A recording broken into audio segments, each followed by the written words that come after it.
Well, well, well. It looks like everything is live. What a delightful thing to have happen. Suddenly, strangely out of nowhere, just a stream. Although I must say, chat, it does look like you still appear to be behind the pop shield again. Well, that's not going to be of any use at all, is it? There we go. Live chat onto that part of the screen. Wonderful.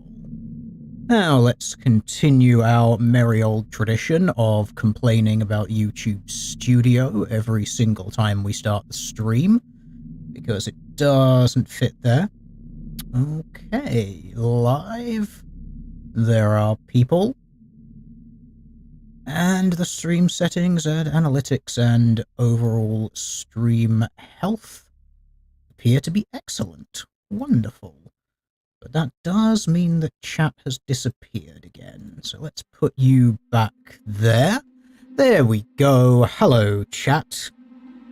My dear, my sweet teal there, why, good sir and or madam, I'm not sure to whom you are referring. This is, of course, a stream run by someone by the name of Banana Mancer, Mancer of Bananas. This teal dear person that you're talking about, I'm terribly sorry to disappoint you, but I'm just not sure who that individual is, although I must say they sound like someone who is very witty, intelligent, and dashingly handsome, just going by the name there. So, how is everyone out there? Hopefully well, and eager to witness us, well, simulating Jeffrey Epstein's Island. I decided, you know what, screw it, we're gonna go with the title, because why not? After all, we encountered a woman, she had a ship, she took us on the ship, and then she drove that ship to an isolated location where I am now being stalked by a super predator. I mean, I'm seeing a lot of parallels between these two cases. I don't know about you, chat, but this is the vibe that I'm getting. I'm seeing a lot of parallels here. I'm sure you'll agree. There's a few minor details that might not quite line up, but I think broadly that event and this game have a fair number of similarities. How has life been since XCOM and Darkest Dungeon streams? Well, it has been. That's all I'm going to say about it. Everything is just ticking over, as per usual. There's nothing particularly of interest to report, nothing particularly of note to report. It merely is, other than the large project which I am continuing to work on, which is demonstrating the spiritual origins of the feminist and or intersectionalist and critical X's. That project is ongoing, but once again I find myself in need of a bit of a break. I spent a fair amount of yesterday and this morning adding a few more paragraphs, can't remember exactly how many, but a little bit more to the write-up which I'm doing on the book Occult Feminism. That's by Rachel Wilson. We'll be going through that whenever I get around to it. I'm hoping to have that write-up done maybe sometime next week, hopefully, maybe 7-8 days. We'll see. I guess it depends how busy I am over the weekend, how much time I get to put into that. So I guess we should just get on into this. Or alternatively, we can just sit here and have a very nice, polite discussion with each other, as we should. Because, of course, it is afternoon, and afternoon is the time to just sit and sip on tea, feast upon dainties, and inquire about each other's well-being and making sure that everyone is okay, and perhaps enjoying ourselves a little bit with our rapier-like wits.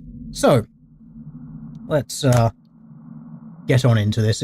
I've always found it a little bit funny, people referring to wit as a rapier, because, like a rapier, it has no edge. Except for the fact that some rapiers do have edges, but they are generally very pointy and thrusty, so perhaps that is the point of the wit, that the wit is pointed, but not edgy. You could overanalyze this in a variety of ways, and I'm not going to, because that might be a little bit silly and just waste some of our time. So give me a few seconds. I'm going to go and not close the door, but just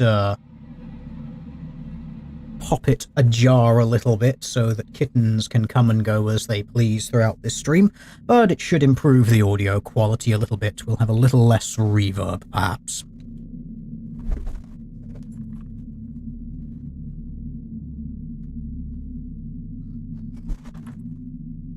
There we go.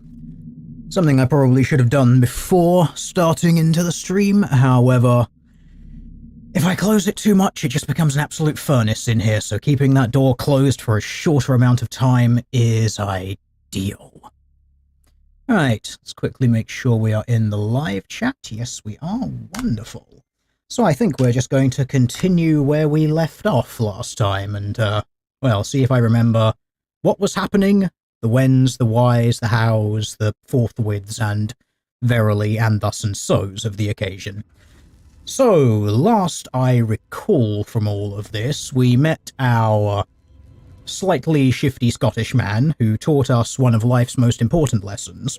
That is, if you find a highly strung, anxious Scottish man with a gun who immediately points it in your face, the first thing you should do is follow that person and follow all of their advice and instructions, because that is fantastic logic, no one can fault that, and it's a very, very important life lesson for people to learn. Mentally unstable people with guns, follow them. Don't try and get away from them, just hang around them, because only good things can happen in such scenarios. Unfortunately, our dearly beloved, highly strung, and well-armed friend was brutally murdered by the tail end of a life form that we have yet to identify. It's all very, very spooky and very mysterious, as long as you have no idea about the Alien franchise or any of the films or other games or other pieces of media such as the comics that are set in this universe. So if you have been living under a complete and utter rock, have no knowledge of any sort of pop culture, or just recently came out of some sort of cryostasis, then this might be a mystery for you. For everyone else, it's just, well, it's just another day, really, isn't it? So, let's continue our adventures around and about the place. What exactly were we doing? I think we were just generally exploring. We were in the moment just before the xenomorph shows up, if memory serves. Which means that all of the things that are going to be of a threat to us at this particular point in the game is going to be other humans, until we see the point where the alien actually descends directly in front of us, at which point that will replace the humans as our primary antagonist. I think there's also a point with the androids that happens before the xenomorph shows up, but my memory is a little hazy on such things. So let's have a little look-see. What can we rewire here, and is there anything that we actually need to rewire? You can use the rewire to toggle systems on and off in your surrounding area. Excellent. Systems share a limited power supply, of course. Study the map on the right hand of the screen with the mouse. Check the positions of systems. Access new areas, create diversions, and experiment. Yes, this is exactly what you want to tell people to do. You're not exactly sure what you're doing with this thing. Just experiment. Yeah, sure, what could possibly go wrong? Just rewire bits of the everything. Okay, so we have speakers and an unstable system. So if we turn off the unstable system, if you turn on the speaker system, this will of course activate speakers in the area. That does not seem like a fantastic idea because it will generate a lot of noise. Alternatively, that might actually be useful because it may very well serve as a distraction. So I'm guessing that we are at the RW, because rewiring system or rewire control system, that seems like a reasonable thing. We're also in a room surrounded by pillars. So it's going to turn on a series of speakers up one of the sets of stairs at the end. You know what? Let's just do it and see what happens, shall we? Speaking of speaker systems, do of course let me know how the audio balancing is coming out. I do have to try and keep an eye on it a little bit out the corner of my eye to witness the sliders. As always, we are still using the audio ducking system for the game, so the game audio will duck itself down while I am speaking. and will then rise up again when I cease. Unfortunately, we are in quite a quiet section of the game, so it might not be coming through immediately, obviously. I can bump the game audio both in-game and outside in the streaming software if need be, to get you to some degree of parity. It'd be nice if I had a map, but I'm pretty sure we get that item shortly. Oh no, we've got it here. Excellent. So this would have been the area with the speakers. So this looks like it's going to be... Let's transit. Find a lift to the Seegson comms. Okie dokie, we can do that. So, that area looks like it's just a circle, and so does this area. So we'll poke around in here. Yes. So there's a vent system, there are doors. Okay. Now, it'll be interesting to see, because we turned on the speakers, will this go off when I walk through it? No. Excellent. Okay, so these doors are just locked, presumably unpowered. That will take us around to there. Excellent. So it does make me wonder if we were supposed to go this way or the other way. I have no particular fear of running around at the moment. Aha, right.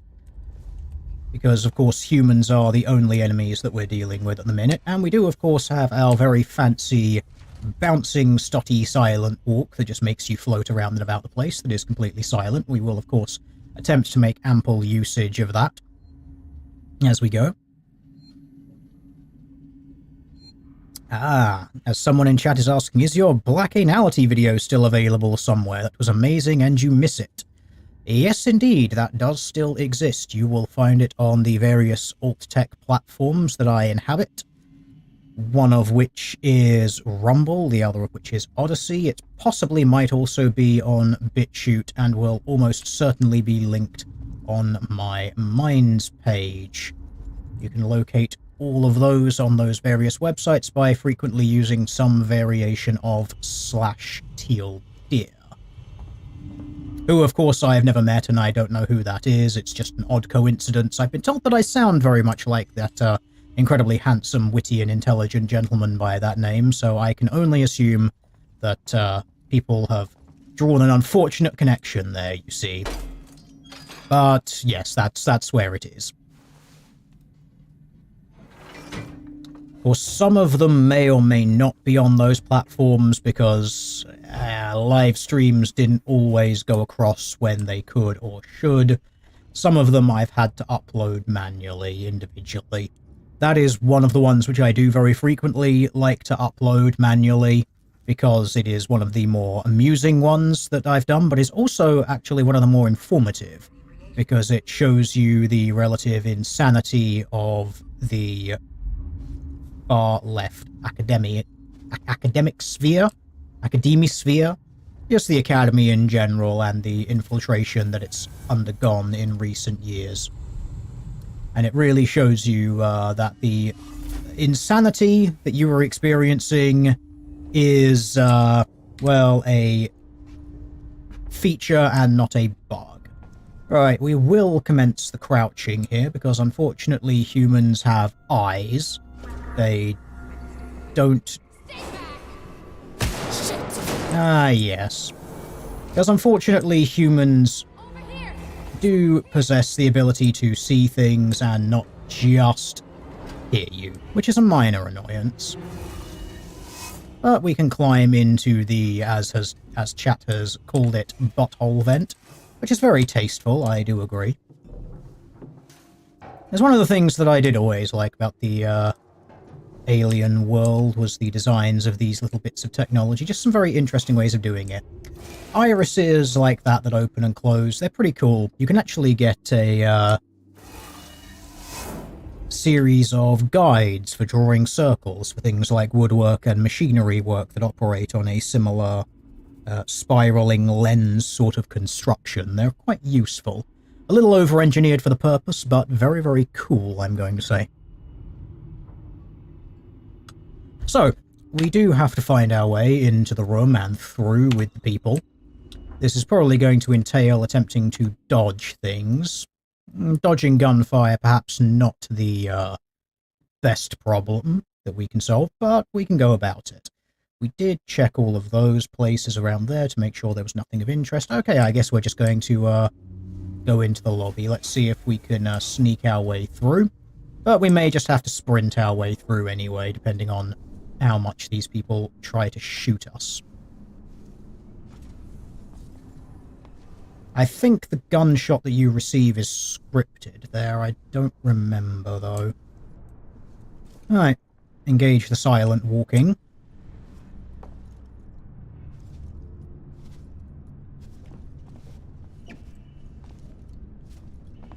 So if we just head straight to this door...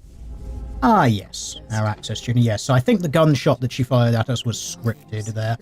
But you do have to keep in mind the cone of vision of humans, which is very different to that of the alien. Right. Find a data cell to repair our tuner. Tuner. But we're going to repair the fish. Maybe she was just scavenging like us. Do you really want to take that chance? Okay. We find her and we kill her. I know where you are, so I'm just going to walk up the opposite side. Yes, unfortunately they are facing in my direction, and I do have to attempt to be at least vaguely aware of their cone of vision. And ideally avoid killing them if possible. It's just a good habit to be in, letting people live, because of course they do serve as potential fodder for aliens to nom later on. So, what have we got around and about the place? I have a system rewire. That might be useful to knock out some of the lighting, if there is lighting, or to turn off the venting systems. As far as I remember in this game, if you disable the venting systems, that causes clouds of smoke to appear, which might inhibit their vision a little bit, but it'll also do the same to me. I don't remember, however, if that is effective for dealing with the alien. As far as I recall, the alien doesn't use necessarily vision, like vision, but it does have means of detecting you. So, probably go have a little look-see at the rewiring point and see if we can either cause some clouds of smoke to erupt from places or turn off some lights. All of these things will give us some sort of edge.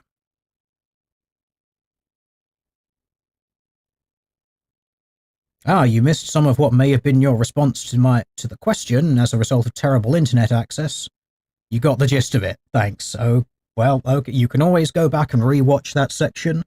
If you would like, failing that, you can just search up the Teal Deer screen name on a variety of alt-tech websites, including Rumble and Odyssey, which are far and away the best two out of all of the various alt-tech sites that exists.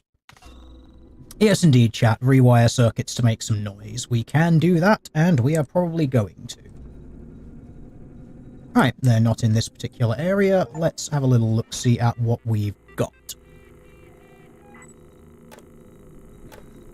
Speaker system and air purification. Let's Something's out there.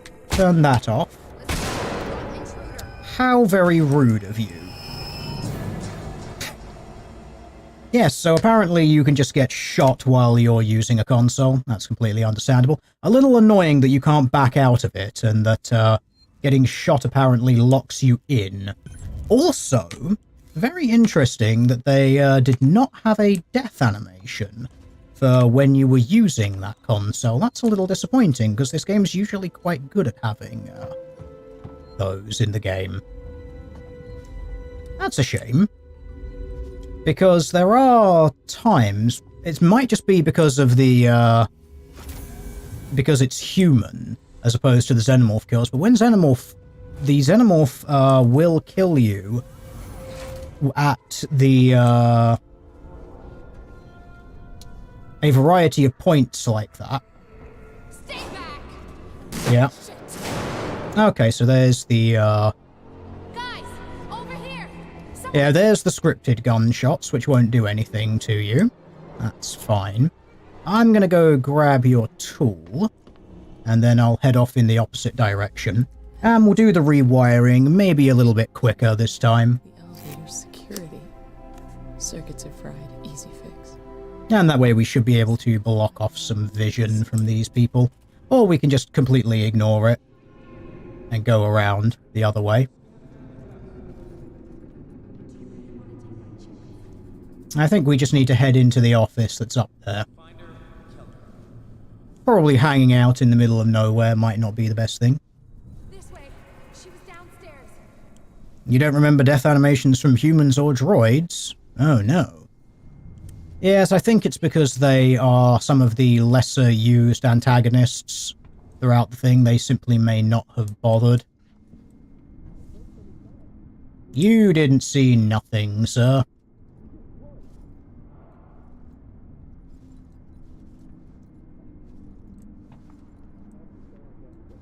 Ah, unfortunately. Am I not lean, or am I using the wrong button here? Okay, that's a mild nuisance. Are you just gonna... I may just go and introduce you to the heavy end of my jack. Of course, murdering people is not always the best thing to do in a lot of games that desire you to be a little more on the stealthy side.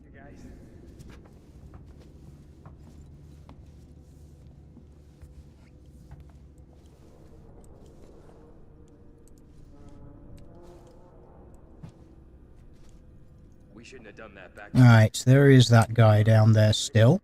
We could go down and introduce him to the heavy end of our tool, which might be useful. Or it might be useful to see which way we've got to go. So we do have to go around there through to where that guy is. Perhaps taking him out might not be the worst idea. Much more of this. I may turn my headphone volume up just a little bit. Game volume does seem a little quiet. Yes, chat, I may just go and belt him with the spanner. Feels like a graveyard, huh?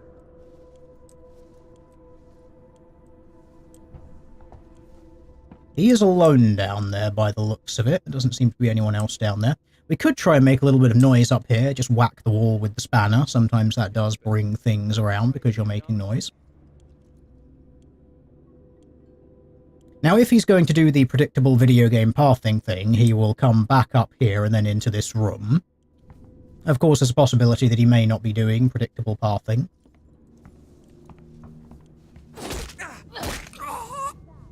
But he was. I feel absolutely no guilt about doing this, because as far as I'm concerned, this is all self-defense. It's premeditated self-defense. That's a thing, right?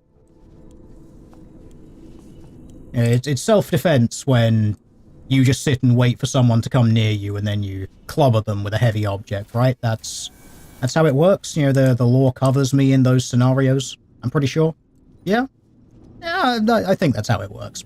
I'm not entirely up on space legality. Space law or anything like Earth law. Or... I think she went downstairs. Come on. I'm not going down there. No way. She's got your hack tool. I do. It didn't work. We'll find another way out. We've been here too long already. Well, that's wonderful. So hopefully that means they're going to politely sod off, which would be wonderful if they did. A little hiding spot down here, which we may have to make use of in not too long. Proactive self-defense. I like that. Yes, we're going to call it proactive self-defense. And if they're a credible threat, yes, perfect. Well, I do think that these people are credible threats. They have already shot at me.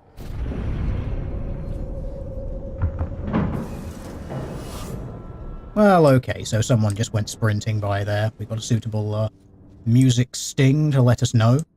So we're going to move towards the scary thing, because as always in horror games, whenever something scary happens, you do of course want to move directly towards it. Because basic psychology, those things are there to try and freak you out, and it's best to just not let yourself get freaked out by them and just go straight on in to the scary thing. Unless, of course, the scary thing is the xenomorph, at which point you probably want to stay away from it. Unless you have something that will deal with it.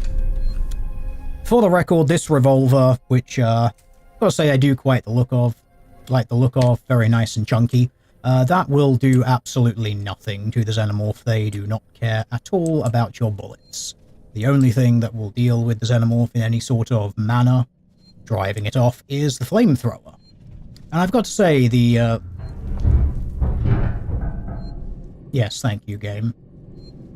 I've got to say, the, seeing the xenomorph interacting with the flamethrower is quite wonderful in this game. Because it not only does it have the learning algorithm, which we discussed last time, going through the, just having a little bit of a chat about how the game has been coded to learn, or to have some sort of pseudo-learning algorithm to it, but it has a very interesting interaction with the flamethrower just if you have it out. And that is that it will actually behave in a very, interesting sort of looming, threatening way, because, well, you'll no doubt see it when the xenomorph actually shows up. Because it will kill me, inevitably, because I suck at video games. But if it does show up, you'll notice that when it sees you, it will just kind of run at you indiscriminately and murder you. But if you have the flamethrower out, there's some very nice coded interactions where it will, rather than just sprinting at you to murder you, it will instead kind of walk very slowly towards you, sort of weave a little bit side to side, and in some cases it has been scripted to attack, but in a non-fatal manner, if I recall correctly. It does a sort of lunging thing, where it's hitting you, knocking you over, but not actually doing damage as it runs away, which I think is a very nice little interaction, because it's quite a life form style reaction. You know, when you get something that is certainly trying to work out what a threat is, and is just like, ah, yes, fire is a threat, we do not want to be getting anywhere near it, but it still really wants to eat you, because xenomorphs are like that. So, we located our thing in here. There should be another device around here that we're looking for in this general area. Maybe upstairs a little bit, maybe downstairs a little bit. Yes, the pipe bomb does scare it off in a pinch, but I don't remember the area of effect of the pipe bomb. Not that that matters, because of course it is a pipe bomb, and pipe bombs are fantastic. Right, that is a room that I would very much like to get into. It does not have any vents. We do need to open that door. Our device is still invalid because we have not got our power cell. Yes, chat, to inform you that fire won't work without killing you first. Quite right.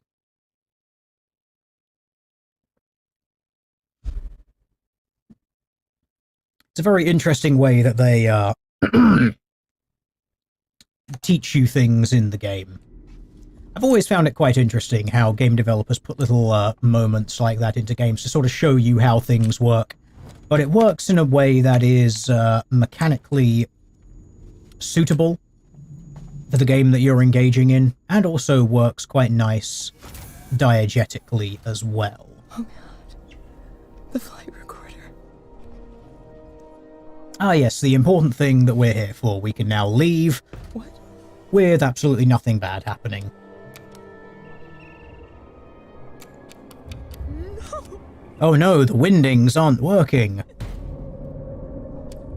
Just for the record, you need to type in using words, not windings. Okay. Stay focused.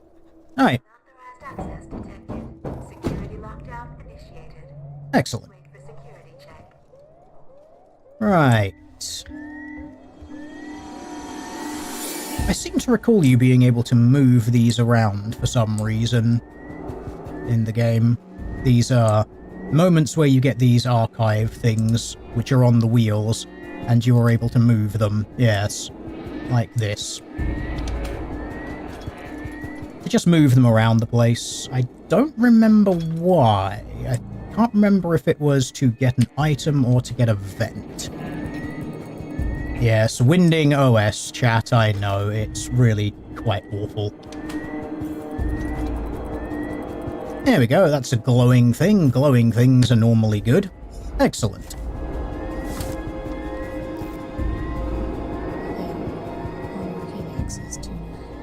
I've got to say, just as a general thing, a general note in life, I quite like these library archives where you've got the windows and you cram everything in and you just slide them along on racks. It's just a very cool general tech thing. Right. So let's do our thing. Now, I vaguely remember these. Oh, it's based on mouse sensitivity. Oh dear. I do.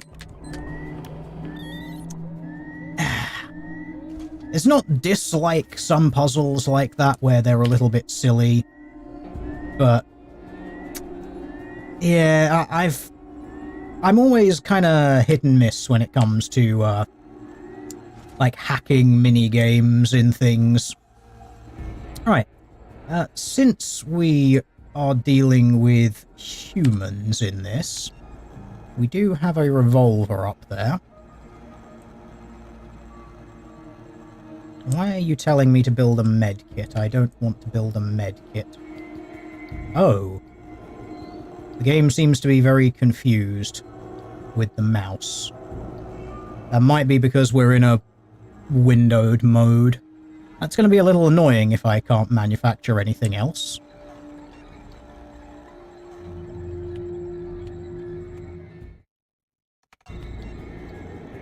Yes, what? Unfortunately, you can't see my mouse on the screen. My mouse is actually currently on the flare icon and then moving straight up, and it shows revolver. To me, that makes it look like the game has decided that it's occupying some other part of the screen as opposed to being full screen, and is not actually registering the mouse in this window. That might be a problem.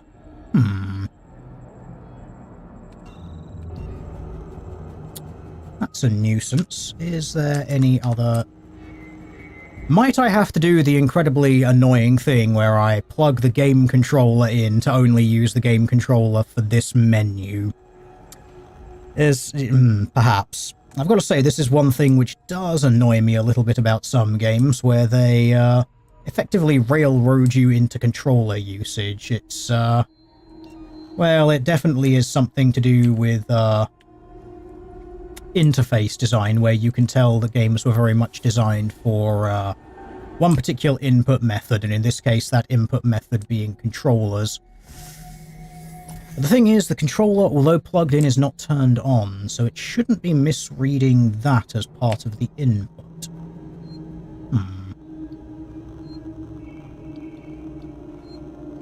It's odd. You only just got the notification for the stream? Well, you can thank YouTube for that. Their general system of doing things is not particularly good. Right, we do have a gun. I should probably work out how to use that, because guns are, of course, very useful. So, which hotkeys are what and for what items? This is all very, very important. Input mapping. And radial menu Q, reload and activate. Peek is control, that only functions. Select revolver. 1, 2, 3, 4. Alright, so if we are to hold to that, I have not made any changes as far as I'm aware. Actually, it'd be nice if, was there anything regarding aim assist? That will only work if you use a controller. Okay. You just got it 8 minutes ago for the notification. Oh dear.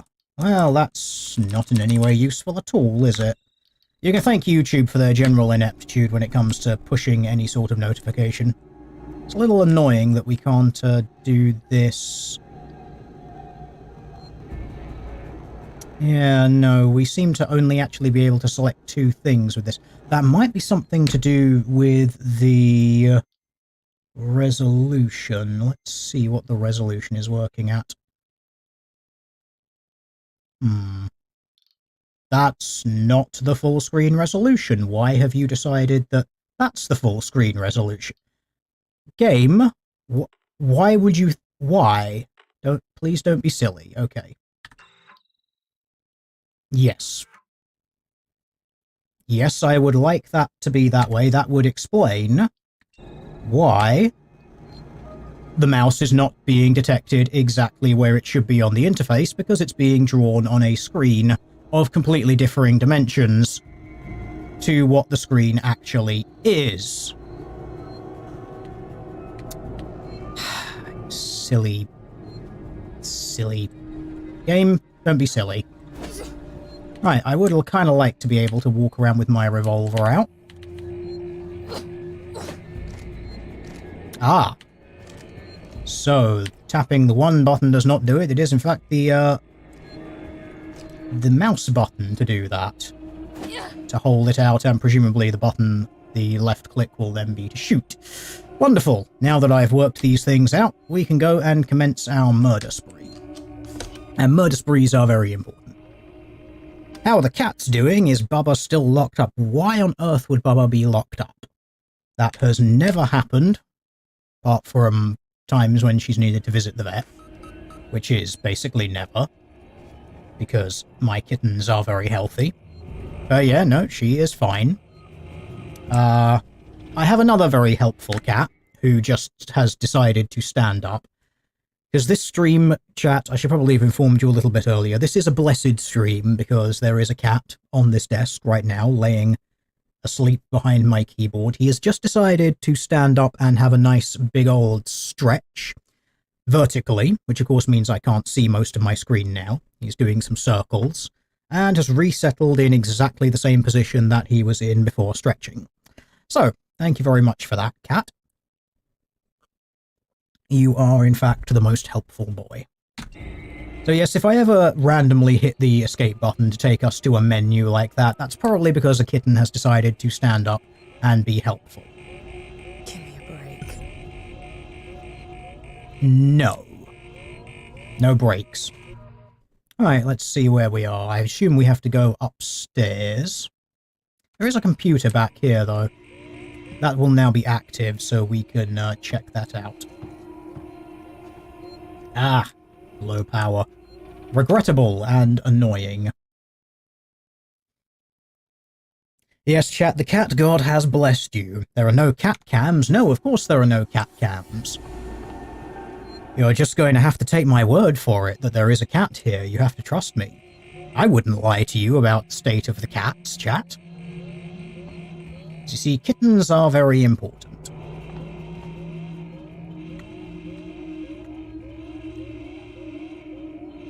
Okay.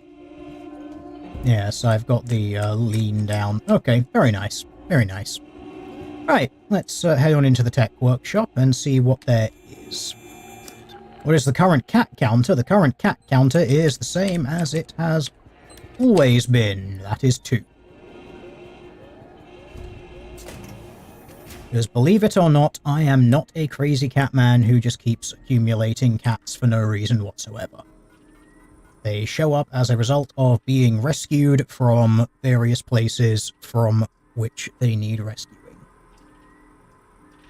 Yes, chat, it is currently Schrodinger's cat. You just have to accept that it's there.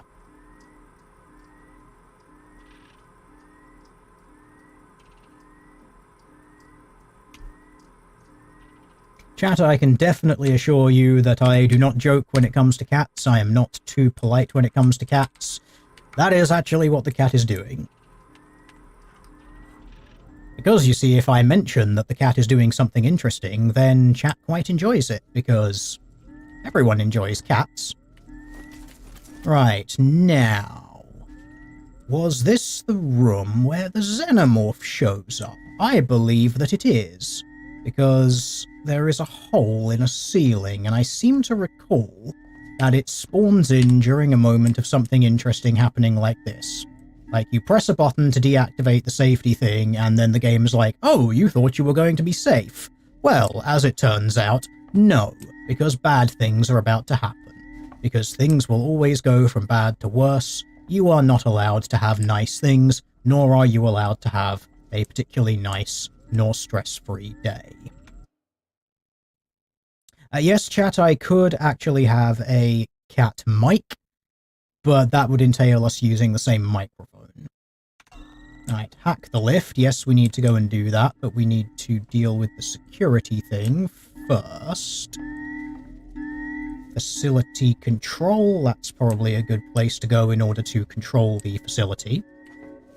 But I don't recall the Xenomorph showing up this early. I seem to recall it taking a little more time to appear than this. Then again, we are, what, 2.5, 2 to 3/4 hours into the game? Something like that.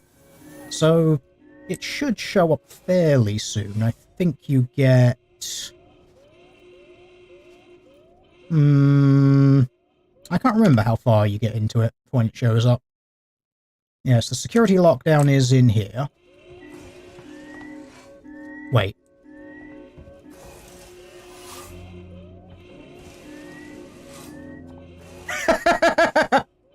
I don't know if you can hear that, how the alarm is bugging through the door. That's kind of funny. Just have a listen. There's no alarm. Alarm. No alarm. Oh, you can't. Oh, I can't do it with the lean. No alarm. Alarm.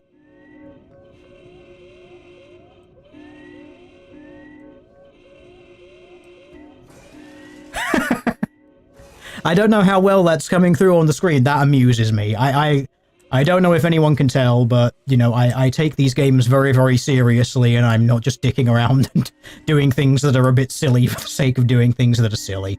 I like discovering how games work, though, like that. It's very amusing to me. Especially when, you know, when you get things and you kind of break them a little bit, and you sort of, you have those moments where you see the code, as it were, of how the game works. I always find moments like that amusing, because you can sort of see the, you sort of see the programming a little bit and how it's like, oh yes, in this area this thing will activate, and in this area this other thing will either activate or be deactivated. It's quite fun when you get little moments like that. You see the strings, as it were, which I think is the best way of phrasing it. Right, we were going, I think it was up, wasn't it? Is there a way to see the floors above and below you? But there is a point of interest there. Is that on this deck or on the one above? Lobby, lobby. It shows there are 2 points of interest. What's the point of interest in this room? No, game, you're telling me there's a point of interest. I am interested. I want to know, what is the point of interest in the room with the point of interest? Oh, yes, it's the thing that I'm supposed to do. But if I do this, then I'm about 90% sure that when I do this, the Xenomorph shows up, so I don't really want to do that. Yes, this is the moment where things go from bad to worse in a very amusing fashion. Ah, look, it's H.R. Geiger's penis fetish monster.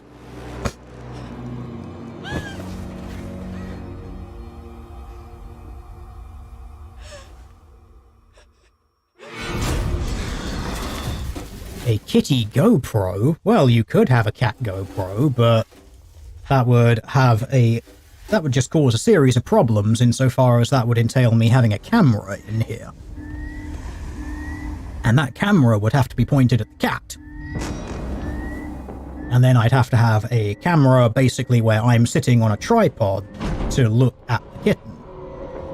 Now, excellent as it is to look at kittens, that's just a whole bunch of faff and general rigmarole that I don't want to deal with.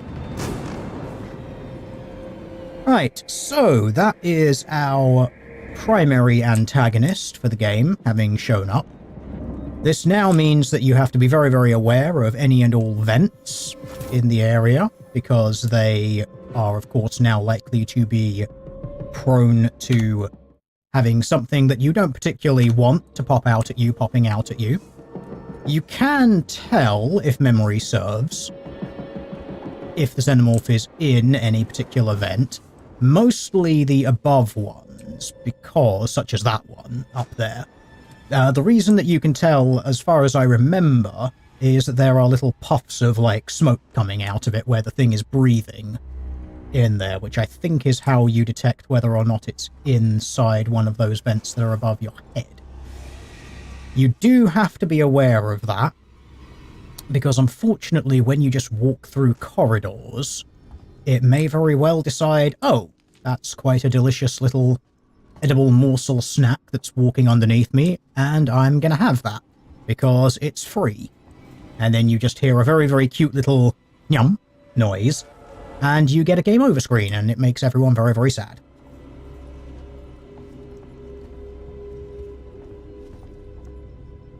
Oh, you want to have the GoPro mounted on the cat? Well, what's the purpose of that? The cat isn't doing anything, it's sleeping. And sleeping kittens aren't exactly very well known for doing things that are particularly interesting, I'm afraid. No, he's definitely still sleeping. I'm staring at him, so he's not doing anything particularly interesting. Currently, if you were to have a GoPro on this cat, all you would see would be a well, you'd see the back edge of the keyboard. Ah, there's our xenomorph. It's murdering people wonderfully, as it should, of course. So, we need to head down to the thing where the xenomorph is. It's probably going to jump up into a vent. Excellent, that means it's fucking off for a little bit. Now, hopefully it will not just hang out in the vent above that door. Sometimes it does.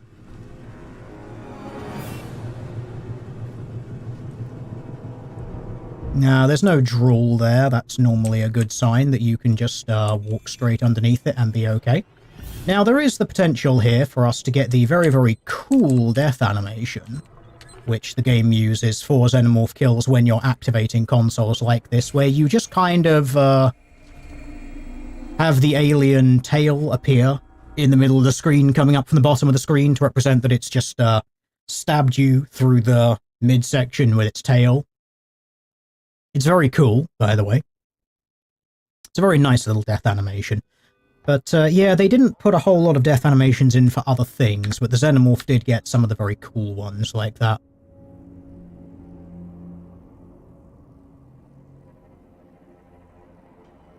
A separate cat microphone? You don't need a separate cat microphone. You can use this microphone for the cat. But I will say, this cat is quite a loud purrer, so I might be able to get him to purr for you on a microphone. I might have to disable the noise gates to make that work. You know what, chat? New challenge. We're going to engage in the cat purring minigame. If I hit the escape key, that actually silences the game completely. Perfect. So if we desktop audio up to the max, like that, we then go into our audio software. If I turn off the noise gates, you're going to hear a bunch of hissing and white noise. That'll be air hum. Okay, so this will sound very different and there'll be a bunch of air hum. But now, if I begin petting the kitten, and very surreptitiously, if I turn the microphone to a circular pattern rather than cardioid, and move it in his direction, we might be able to pick up some kitten purring.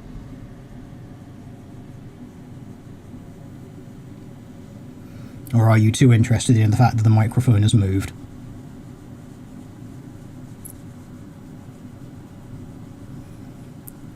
Come on, are you gonna purr for everyone on the internet? You're getting chin scratches, and that is one of your favourite things. I think he's purring. He's not purring, I'm afraid. You might be able to hear the petting.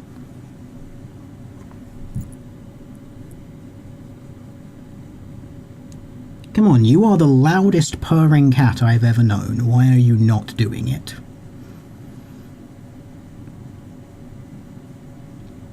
Okay, I'm coming to the conclusion that this minigame sucks, and it's bugged. The audio in this minigame is bugged. I'm giving it 0 out of 10. Come on, begin the purring. Or are you not purring because the microphone is too close, and you're made uncomfortable by it? What if I move it over here? If I move the microphone up here... You see, it's gone now, so are you going to begin purring?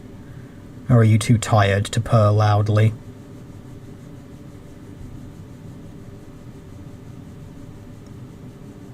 You have never been this quiet while receiving this much attention. What's wrong with you? Why are you being this way? Is it just because I want you to do something? Like, I actually want you to do something now, so you're just not doing it because of that? What about belly rubs? If I give you belly rubs, will you get the purring then?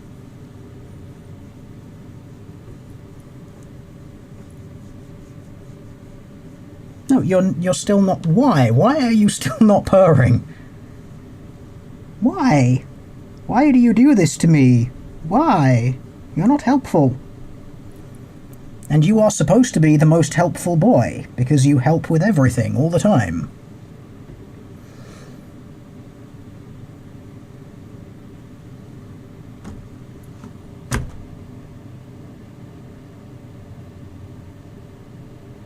No, you're just going back to sleep. Okay, very helpful. Thank you, Belle. You have been the most useful kitten, as you always are. Fantastic. Right, let's turn all of the noise gates back on now that we have failed at the cat purring minigame. How very disappointing. Let's dump the desktop audio back down. There you go, chat. This is the high-quality video game streaming entertainment that you come to this channel for. Someone getting... completely sidetracked from the thing we're supposed to be talking about so that we can deal with animals instead, because why not? Yes, chat, the quest is bugged, unfortunately. How old is the boss of this minigame? About 2 or 3, maybe? Something like that? Yes, it might very well be a skill issue, but I don't think so. I'm pretty good at dealing with this kitten. If I give you belly rubs now, are you going to start purring just because I'm not trying to capture the sound? Yeah, you're just going to remain silent while I do this, aren't you? You truly are the most helpful kitten. Yes, cat belly rubs. This kitten will accept belly rubs. In fact, he will actively seek them out. He is one of those cats. He is the only cat I have ever owned who has that particular perk, talent, ability, not entirely sure. I know that it's a very rare ability that a lot of cats do not spec into, the allowance of belly rubs, because normally the belly rubs is cause for instant death. They will roll over to show you the belly, and as soon as you touch it, you will lose all of the skin on your hand. But this kitten, no. He is one of those cats who will actively seek it out, because he's weird and a bit stupid, and possibly hasn't actually realized that he's supposed to be a cat.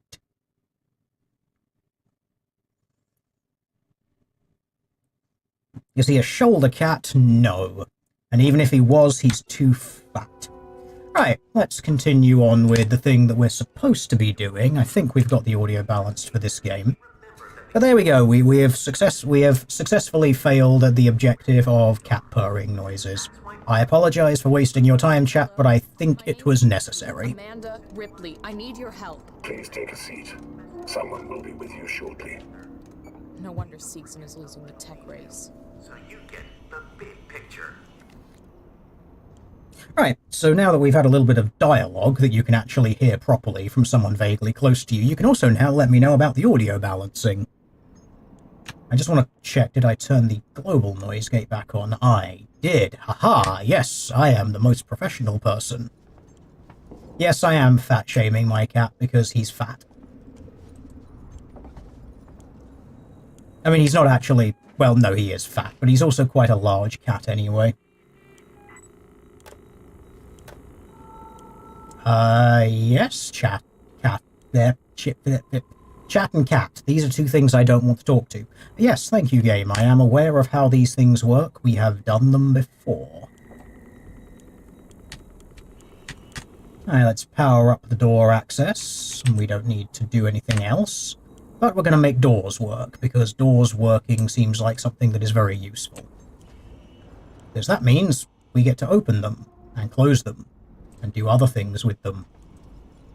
Not sure what else you would do with a door, other than open or close them, but yeah, there's some people who are into some weird things, so... I will judge those people, of course, accordingly, and find them to be filthy degenerates. But you do have to be aware that some people are just into doing some things.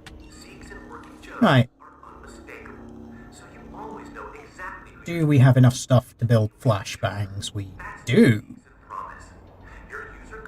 Not that I'm going to do that, because I might need that blasting cap for something else. Smoke bombs, good for humans.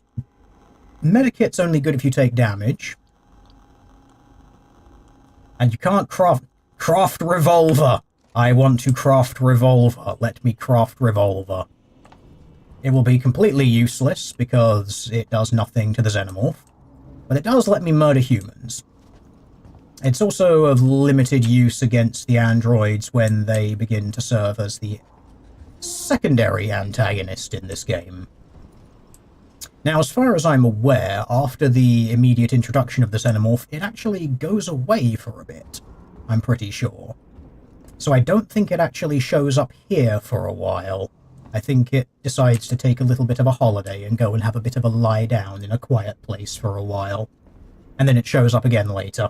And then there's other parts of the game where it just mysteriously vanishes and then shows up again later for seemingly random reasons. I think one of them is when the space station is on fire. Can I help you? Yes. To get into comms control. It's urgent. That is a restricted area. It's an emergency. Don't you realize what's going on? Apollo has the situation in hand. Your registration is almost complete. Forget it. I'll find my own way in. Yes. I wouldn't advise it. The thing is threatening me. You shouldn't take that, Amanda. You show them what a strong and independent whammons you are. Ain't gonna let no man bot talk to no human like that. Well, maybe we will.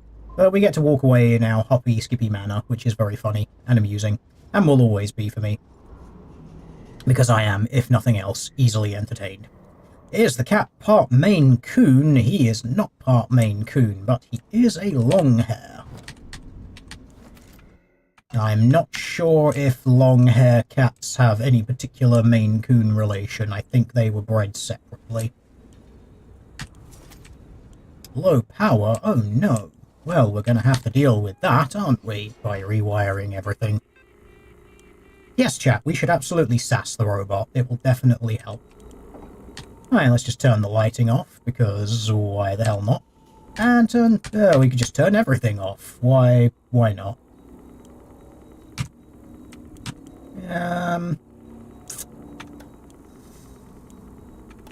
Alright, let's actually check where we are. So that's comms access, and that's the hallway. So comms access... I mean, we could just turn the lighting off everywhere, just for the sake of being a dick, and turn the air purification off everywhere. Because that would cause spewing clouds of awfulness. Here we go, just like this. It's really helpful, you know, when everything just gets kind of steamy and smoky. I actually don't know if that serves a purpose. I think it blocks the vision of humans a little bit. I don't know if it does anything to the xenomorph. Some kind of tracker. I can't remember off the top of my head. It's been modified. I think it has some relation with the vents and whether you can get into them or not. Is there a problem? Yes. No problem. Your head just clipped through the top of the door. I'm very concerned. Look, it did it again. Your skull clips through this part of the bulkhead. I mean, you know, we're sassing about Seegson losing the tech race, but... I mean, if they've got robots which can clip through solid matter, then I'm pretty sure they've actually already won.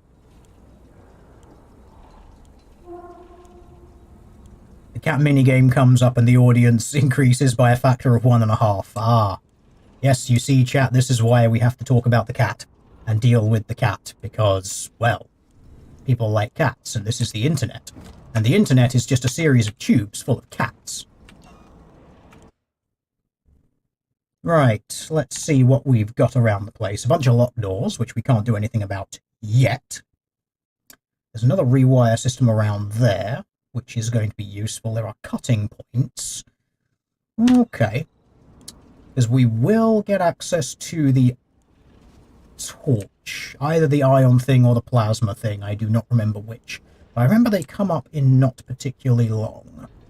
And of course we've got our motion sensor, which seems to have bugged out and decided to tell me that there was motion right in front of me when there wasn't.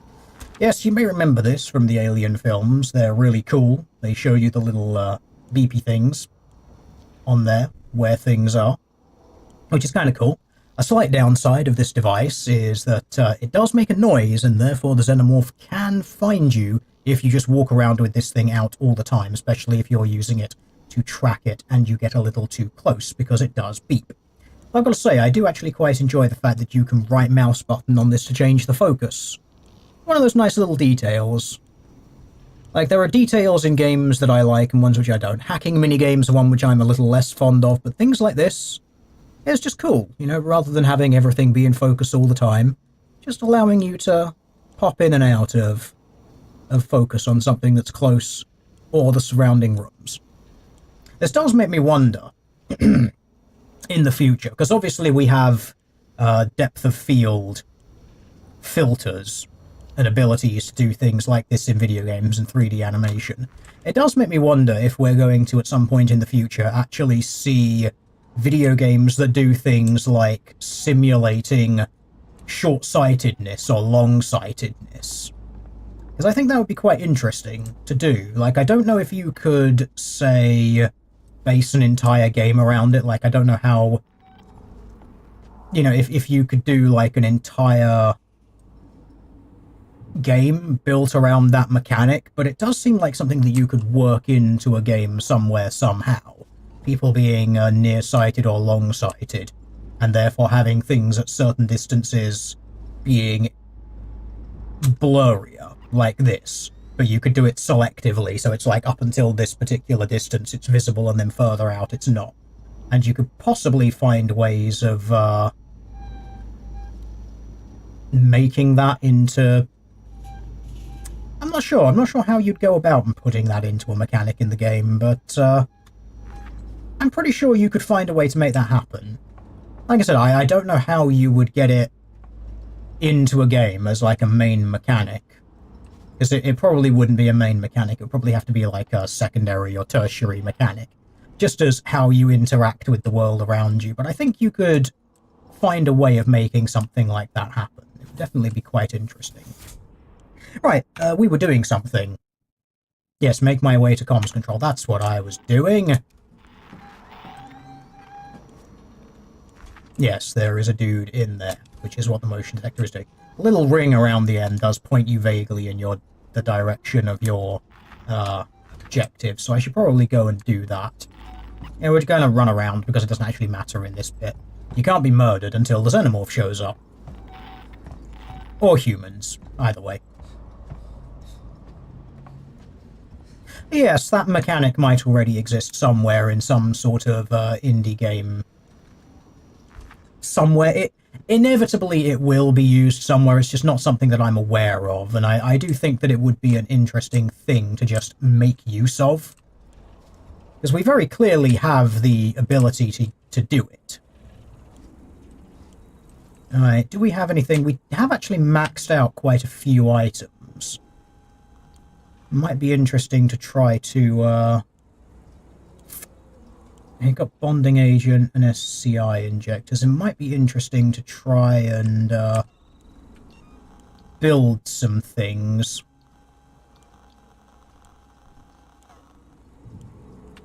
I just don't really want to be using all my blasting caps, but I only have 2 of them anyway.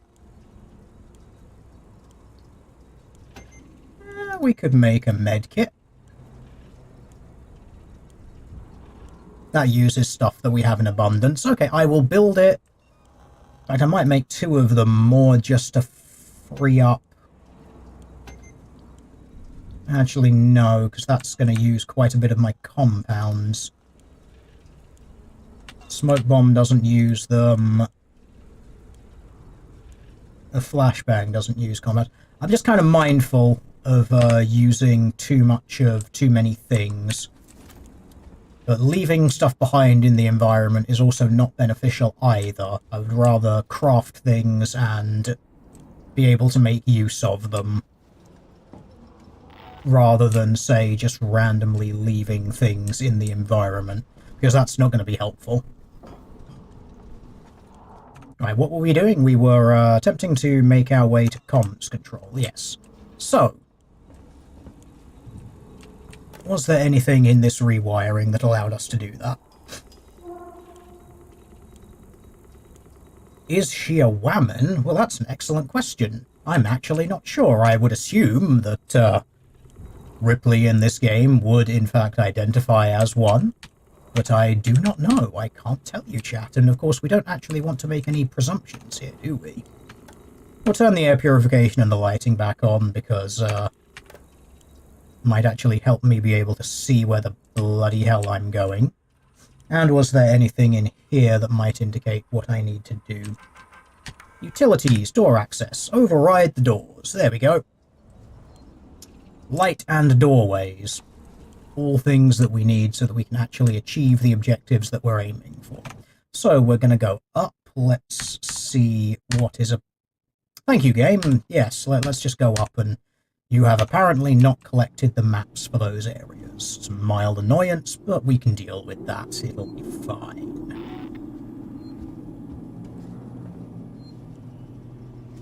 It is funny that the motion tracker makes little beepy noises even when it's at your side. But as far as I'm aware, those aren't detectable by anything that wants to murder you. I think those are player-only sounds. I think, anyway, I'm not 100% sure.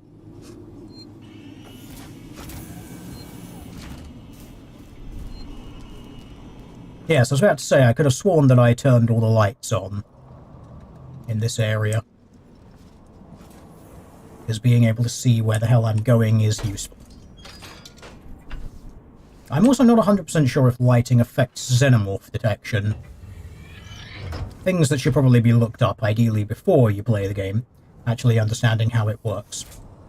Right, let's go and rob everyone blind, because that's a normal and very healthy thing to do.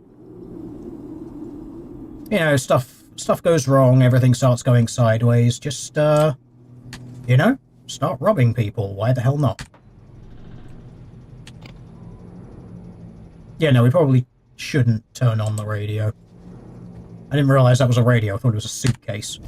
I probably shouldn't, make too much use of that, because it might draw something you don't want to you.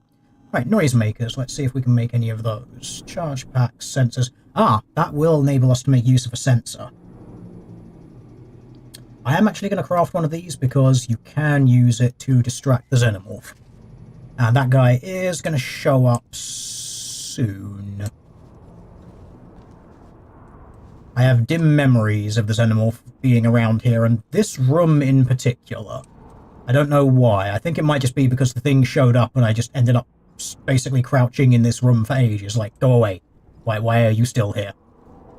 And for some reason that room is, like, seared into my memory. I don't know why.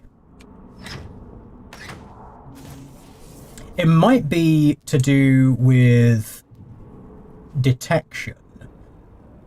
Because I dimly remember basically diving in there a few times and the xenomorph just, like, completely forgetting that I existed because I went in that room. That there is something about it that my brain is saying, you need to remember that this room exists, because it does something.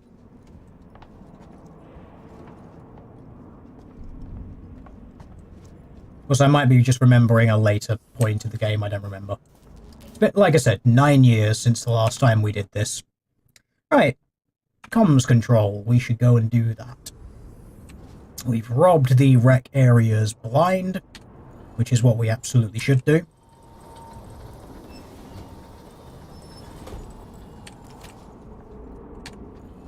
Greetings, gents. Oh no, chat, Brian has arrived. He's gonna start trolling my chat. Is some sort of bizarre payback for me trolling his chat relentlessly. Oh no, is this what that feels like? I'm such a terrible person. Let me in. I need to contact my ship. Sorry, I can't allow that. Ripley, Commander. You have now been logged with Apollo. Welcome to Sevastopol. There's gotta be another way inside. The robot just said, welcome. This is the friendliest character that we have met thus far. See, this one's helpful as opposed to the other ones who give you veiled threats. Although you should probably have checked your voice line there. Please take a seat. I mean, I guess there's these. This would actually amuse me greatly if there was some, like, hidden ending here. You could actually just find a way of sitting down. And then you just take a seat, and then at some point someone actually shows up. And it's just like, wait, have you just been sitting quietly in the corner for the last several days? Well, yes, that's how I survived this entire furore. All of the encounters, the xenomorph going everywhere and killing everyone, I just survived the entire thing by simply sitting quietly in the corner. I despise these games, they are annoying.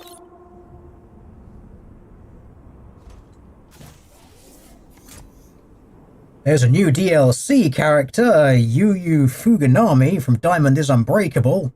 I don't remember who the hell that is. Which character is that? No, Which character was Fuganami from Diamond is Unbreakable? Was that the chef? I think that was the chef.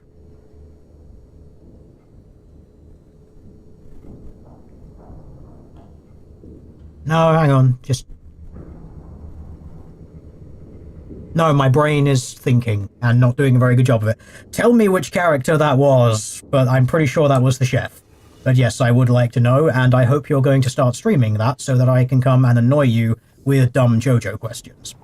Because that is apparently the only purpose that I serve in life. No, hi. Yeah, yes, thank you, cat. I don't need you to press the F12 keys. Please keep your feet off the keyboard. There we go. Thank you.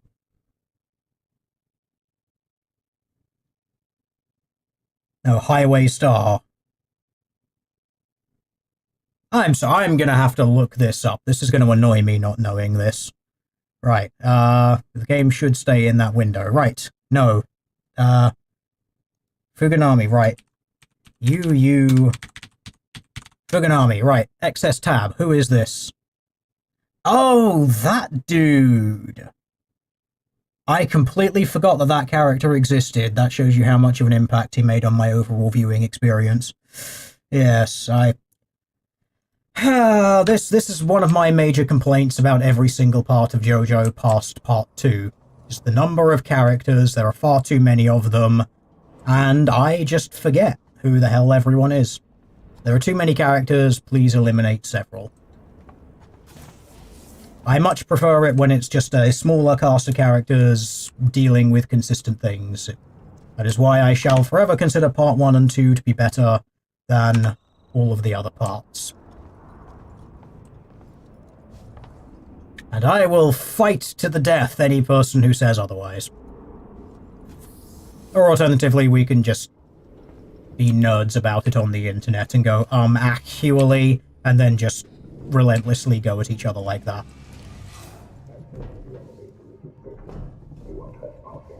Let me pass. It's me, Hughes. Don't you recognize me? Listen to me. We've got to re-establish long-range communications. You're becoming hysterical. Get back! I'm warning you! Tut. Let's resolve this amicably.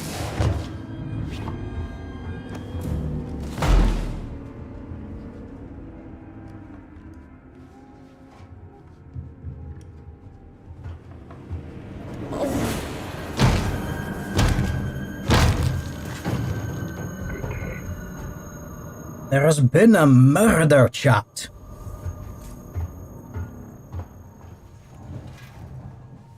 Yes, chat, JoJo was better when it was plagiarized from Fist of the North Star, but that's because Fist of the North Star is also very entertaining, even though I have not seen very much of it.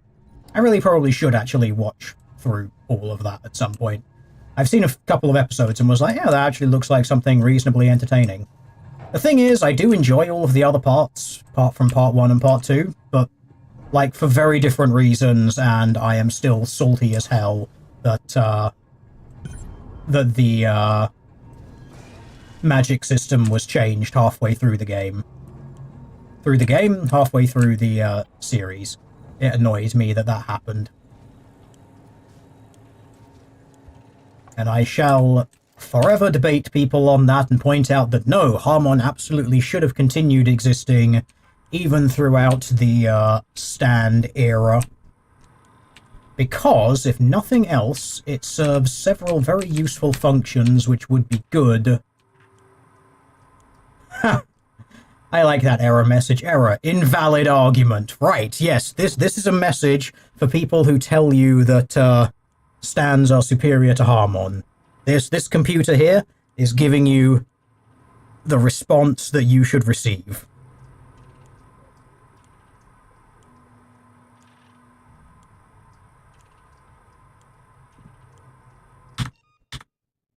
Yes, chat, stands are amusing, but for different reasons.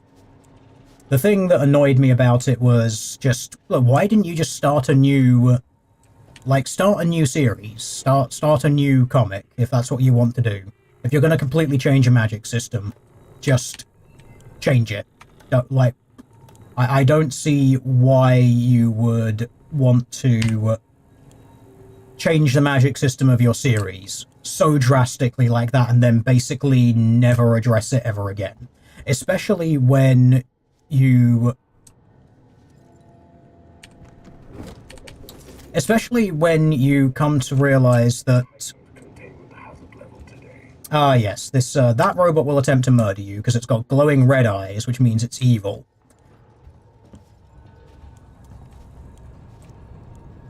But yes, the reason being that when you've got a magic system such as going to stands from Harmon and Vampirism, the problem is that Harmon and Vampirism would objectively make every single stand user better.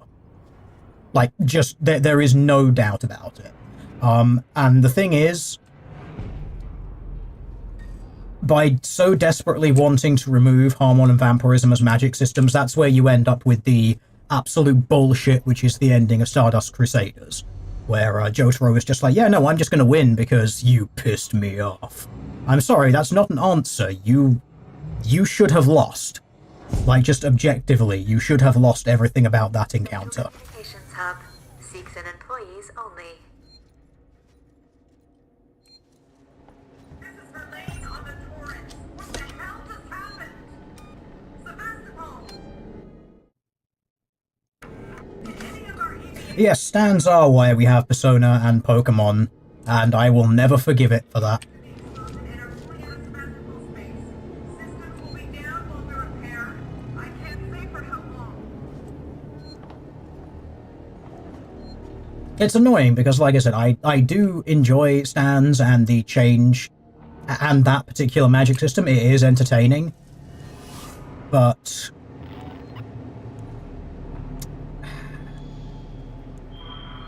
I just do not appreciate the absolute change in magic system.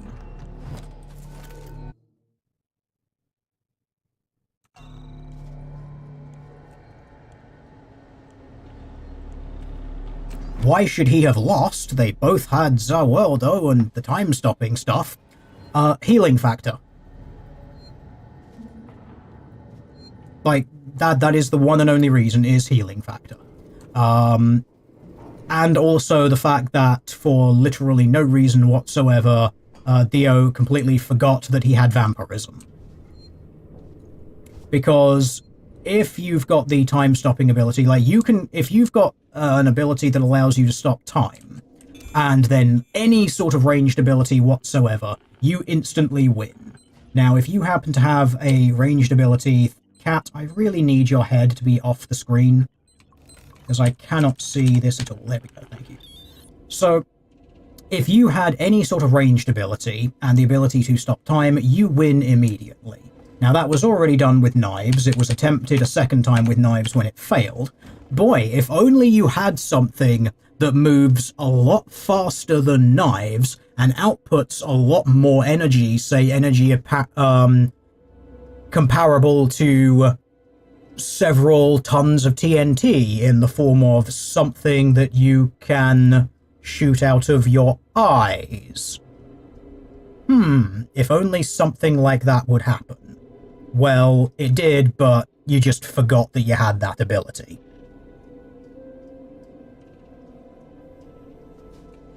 But that is also why the OVA actually handled that entire story arc better than the other animated, and I would actually even go so far as to say better than the comic did, even though I haven't read the comic, but it deviates from the comic in some ways as far as I've been told. But I think the OVA actually handled that entire encounter better, because it actually made use of the vampirism as an ability. Gotta be someone on the station I can contact. Right, let's just disable everything because I am a colossal dick.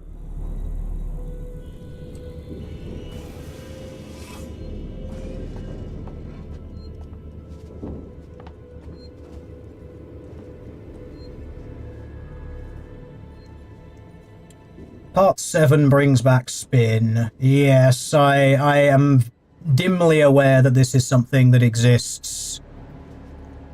I'll give it a go, but it just looks like it's becoming too silly, but I will give it a go. Because why not? Alright. Where are we going? What are we doing? We're going down there and in this direction. Right. I do not remember if these things are hostile. We're cool, bros.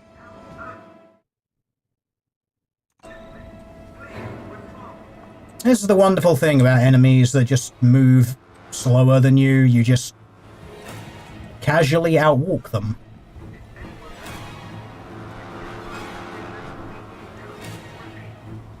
The music makes this sound a lot more threatening than it actually is. Unfortunately, my stealth walking skills are not going to save me from this.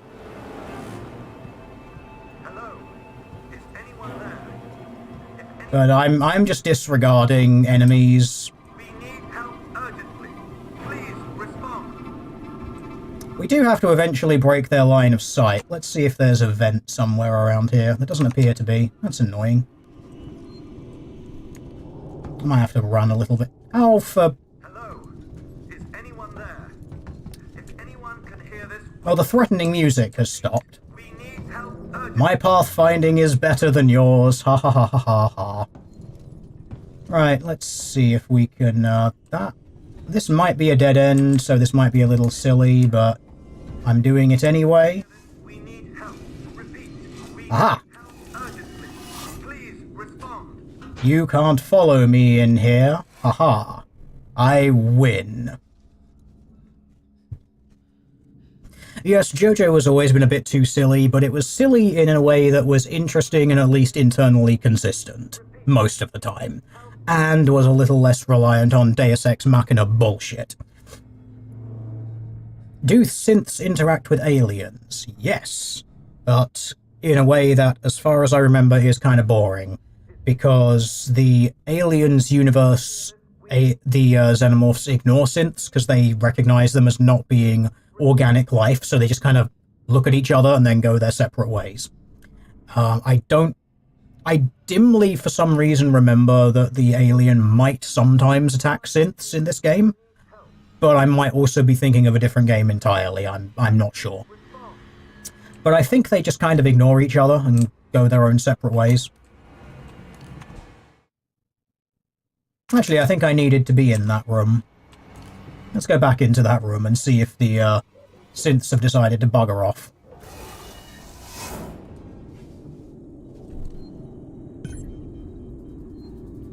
Oh. Well, I achieved the objection. The objection? I achieved the objective despite doing not very much. Excellent. Again, we're just sort of having those odd moments where you see the strings in the game and you're You know, things are just walking on by and you just walk by the threat like nothing happened. Yeah, we're safe to do a save here. It's not like I actually need to loot anything in any of these areas. My inventory is pretty stacked when it comes to a lot of things. So there is a rewire system there, and we've got an item and a tool in the corner. We can go and have a look at that, but you see, all the rest of this is just empty, so you might as well just blitz your way through it. This is the minor nuisance of this silent walking method, is it doesn't work in every single scenario. Because you do actually have to pay attention to where you're going. Right. Where, oh where? Use move keys to highlight values.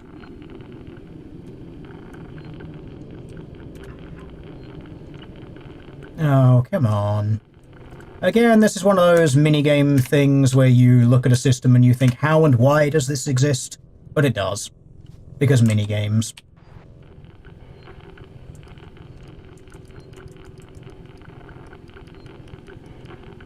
I have to highlight values? I'm sorry, am I being silly here, or am I...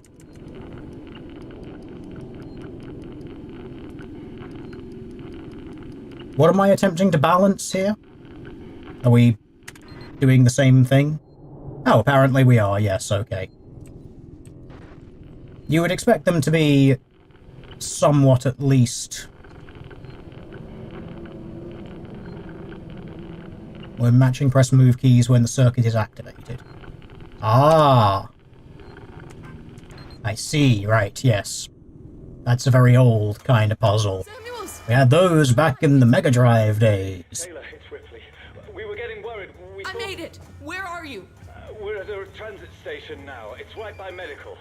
Okay. Samuels, listen to me. It's not safe here. Seegson's got this place locked tight. Their goddamn androids are killing people! That's impossible. It's contrary to primary synthetic programming. I've seen it, Samuels. I guess Seegson's got a different idea about synthetics. And there's something else here. A creature. It's big and it's lethal. Ripley, slow down. A creature? It's a life form. An unknown type. Some kind of alien organism. It's extremely dangerous. You and Taylor need to Ripley, make... Taylor is hurt. She was injured by debris during the crossing. How bad? I can't move her. I need medical supplies. We need to treat and pack the And the injury. Torrens? The radio is broken. I can't contact Verlaine. We're on our own. Shit. Okay. I'll come to you. Keep your eyes open. I'll send a transit car to you. Excellent.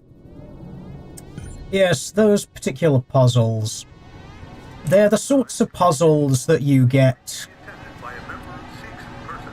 They're the sorts of puzzles that show up in video games where you look at them and you end up thinking, why exactly does this exist as a puzzle?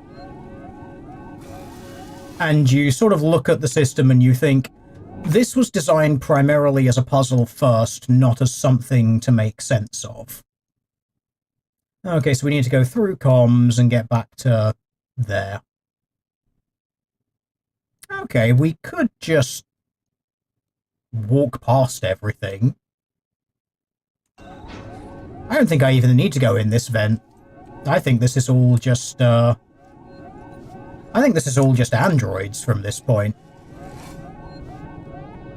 If we take it nice and slow, well, not necessarily slow, but if we, What? Am I just moving very slowly? I appear to be stuck in the you are inside the vent. Yes, I appear to have not gone fully into the vent enough to have the game recognize me as being out of the vent. So I am now stuck at vent moving speed.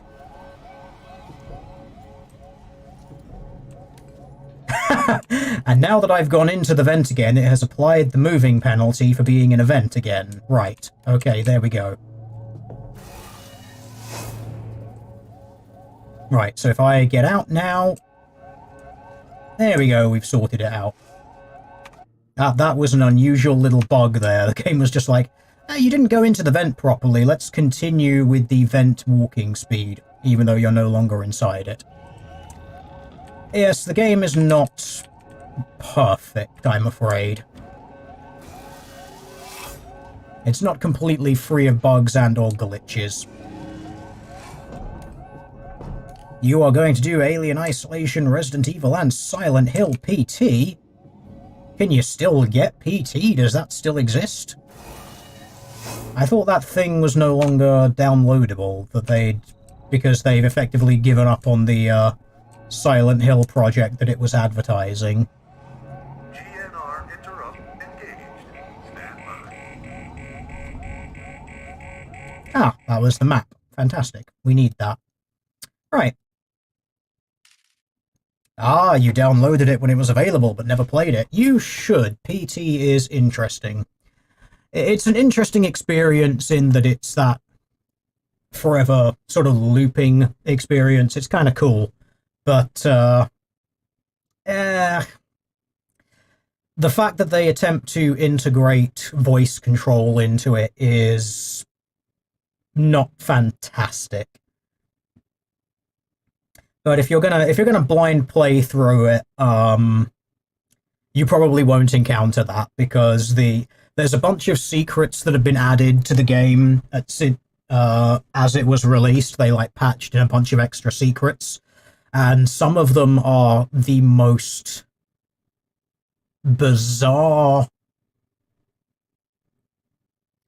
Like, how the hell would anyone work out how to do this sort of? It's like those puzzles in games where it's like, okay, what you do is you spin around on the spot 5 times in this direction, and then you strike this particular mug that's on the side, and you have to do that 20 times. After that, you have to move backwards and forwards, but at such a pace that only one of your character's feet is off the ground, and you're just like, wait, what?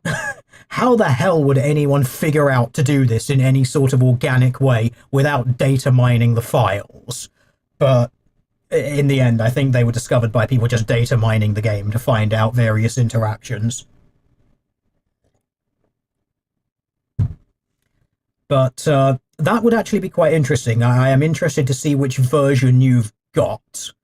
Because if you don't have the complete version, like if you've got one of the earlier patches, you might not actually be able to beat it, because that bit might not have been patched in on the version you've got. So it might be worth checking that if you...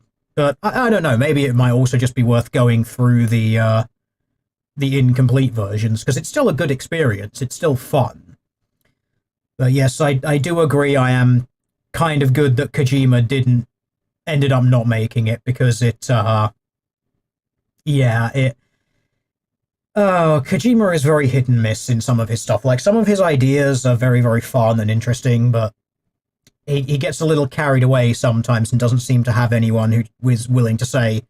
I think he suffers a little bit from George Lucas syndrome, where he just needs someone in the room with him to say no, and it seems like every so often you don't get that. Yeah, it might be worth just looking up the version, or if you don't want to spoil it, don't bother. Just go through it and see what see where you get to. But there is a part where you might not be able to proceed if you're on a certain version. You'll basically be stuck in the not completable version of the game. Which would suck. But like I said, I still think it's a fun experience to go through anyway. Right, let's just stealth walk our way through. We know that we can outwalk the androids anyway, so we're not exactly in a threat at this moment in time. But yeah, when it comes to looking up versions of the game, don't go nuts with it, because obviously I don't want you to, like, spoil yourself. Right, so we're gonna just see if the stealth walk works. There's a dude there, but if we just do this, he shouldn't react to us, even though I can't see him. There's another dude down there, but that doesn't matter. I don't think I need to... Ah, god damn it, I do need to go that way. Okay, that's fine. We'll continue our stealth walk. and just occasionally spin around and make sure that there's no one looking at us.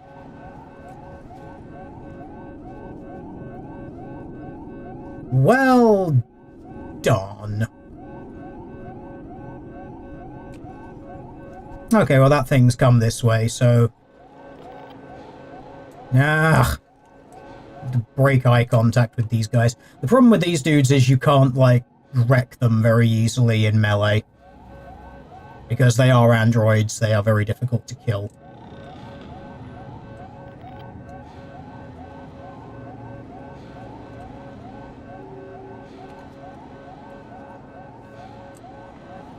No line of sight. No line of sight. He was looking directly at me, but he ignored me, because I'm stealth walking, like a pro. Stealth walking breaks the game, don't let anyone tell you otherwise. You could see his head looking directly at me and it didn't matter. Haha. Get wrecked, video game. Metal Gear Rising is better than Metal Gear anything else. I don't even remember which one is Rising. I barely remember any of the Metal Gear games. I played Solid and Solid 4, I think it was. The one that came out on the PlayStation 3. They were alright. But, yeah, not spectacularly written. Gameplay is kind of meh. And it's all written in very much a I'm 14 years old and this is deep sort of way. Like, the story of the Metal Gear games is not good at all.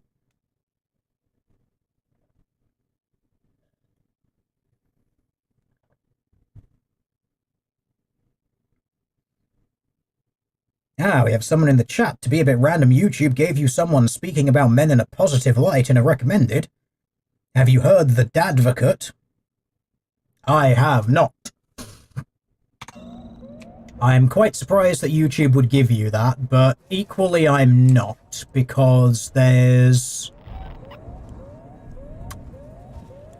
I've noticed there's been an uptick in people making that sort of content, and I'm a little concerned that it's basically just turning into a bit of a grift for some people, because it is abundantly clear now that there is an audience for that sort of thing.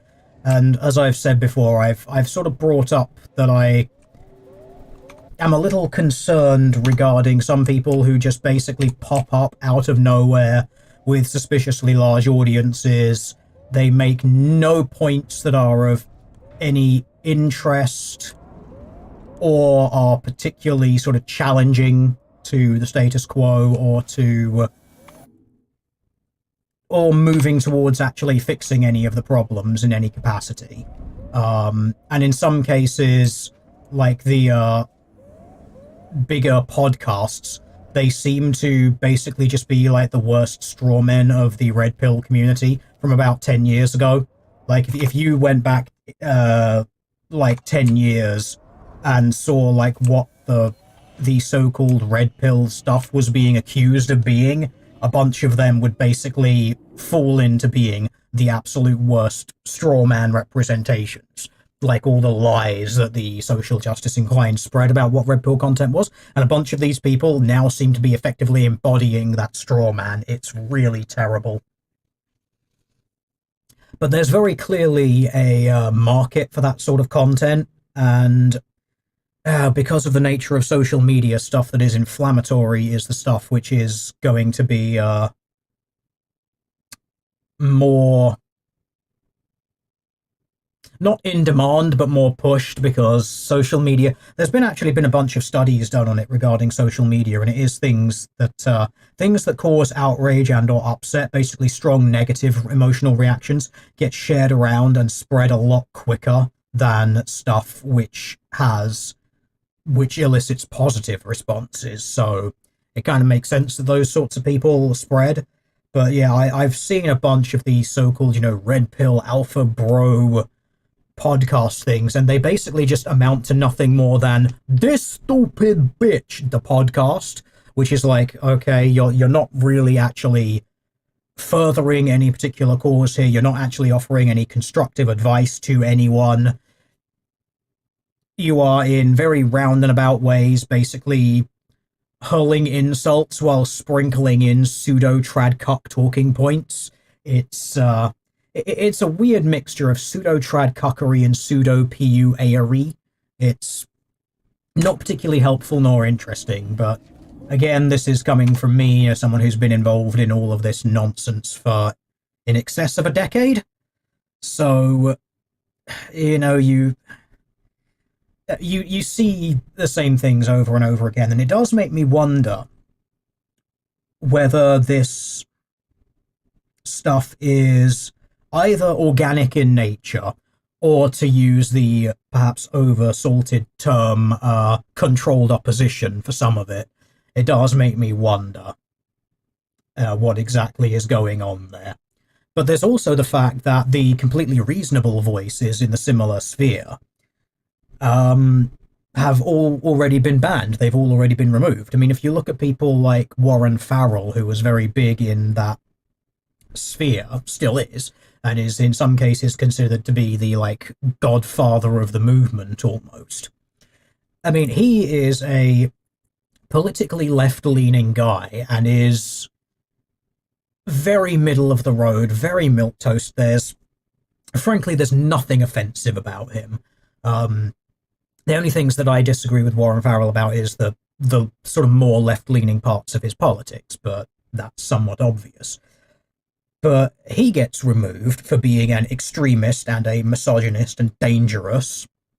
And then you get other people like Paul Elam, Tom Golden, both, again, fairly middle-of-the-road guys, not particularly offensive unless they're actively attempting to be. I know Paul Elam famously did his satirical article of Bash a Violent Bitch Month, which was literally just a copy-paste of a Jezebel article where he swapped the sexes to make a point.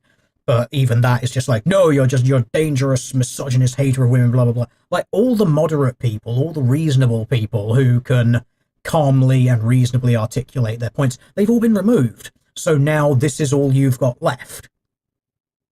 Like, so the only people that you get left now in this sort of community are the Tates and the people like them, the Red Pill Dude Bro podcasts, who don't offer anything constructive, they don't offer anything new, they don't offer any solutions, they frequently just offer rhetoric which is inflammatory. And I'm not going to say that that's a bad thing. Feel free to be as inflammatory as you want, feel free to be as rude, condescending, and insulting as you want to people, that's up to you. As it so happens, you know, I'm okay with doing that to people, because sometimes people just deserve it. But you also then realize that that's the only stuff that's left. And that's the only stuff that's left because all of the moderate stuff, all the reasonable stuff has been removed. So if you were to play, say, a long con game as a tech provider, someone like Google and YouTube, and your position is this movement is all violent, aggressive, dangerous people, well, you would remove all of the moderates while allowing the extremists to remain, because that will just make the movement look worse. Am I saying that's what Google and YouTube are doing? No, I'm just very heavily implying it. Yes, the constructive advice is get rich. Yeah, that's not a helpful piece of advice for anyone. You know, more helpful pieces of advice for people is, you know, cultivate internal strength and well-being, manage what parts of your life you can. You can give some examples for that. You can encourage people to improve via diet and exercise. These are not immediate fixes for large parts of your life, but they do encourage general development of healthy mindsets. You can do all of that sort of stuff. But basically just being someone who tells people get rich and fuck bitches, like, that, this is not constructive, because the problem is that advice is also similar to the advice that you've seen the far left feminist types with the free love movements and whatnot has been promoting for the past several decades. That is the exact same attitude, and it's the same advice which has led us to the problems that we are now having. And it's just perpetuating itself. And it also how do I want to phrase this? You also find yourself in this scenario where, because of how humans organize their society, because of the general gynocentric nature of things, if you have a movement that women deem to be the enemy or the other, men will eventually destroy that thing because of men's love and compassion for women and how much they want to please women and to help women and all that stuff. So if you get societal messaging or messaging from women that this thing is bad, the men will eventually destroy it. So all of the reasonable, moderate people in things like the MRM have been destroyed because they were deemed to be the enemy. You look at all of the advice and institutions that would give any sort of solid foundation to anything, those have all been deemed as the enemy. They've been destroyed. Masculinity itself, any sort of healthy form of masculinity, such as provide, protect, develop some degrees of self-sufficiency and skills. These things have all been deemed the enemy because if you want to protect and provide, well, you're a misogynist, you hate women, you're attempting to keep them down, you're belittling them. All of these sorts of things. If you attempt to be self-sufficient, well, you're a conspiracy theorist. What are you scared of? Don't ever stock anything up because that's also falling under care and provision. So that became the enemy. Having any sort of healthy outlook on life, such as wanting to have good diet and exercise. Well, if you go to the gym and you're a gym bro, well, don't you realize you're a dangerous right-wing extremist? You're more likely to become a fascist. So that became the enemy. So that thing is now being destroyed. And this is where this is all going. And this is the problem that we're having in society at the moment, that everything is being deemed as a threat to women in some capacity, and as a result of that, it is all very slowly being destroyed and being pulled down. And I see a lot of these people who are allowed to remain within this sphere, or in some cases, actively grow within that sphere. I can't help but wonder, are they just being allowed to exist, or are they in some cases actively being cultivated by these big tech companies because it provides a target? Because they effectively embody the worst straw men of that sort of general sphere or community from however many years ago. So if they're allowed to get any sort of traction or any sort of size, then they can be pointed at as like, that's what that thing is, that's the bad thing, and eventually that will also be destroyed.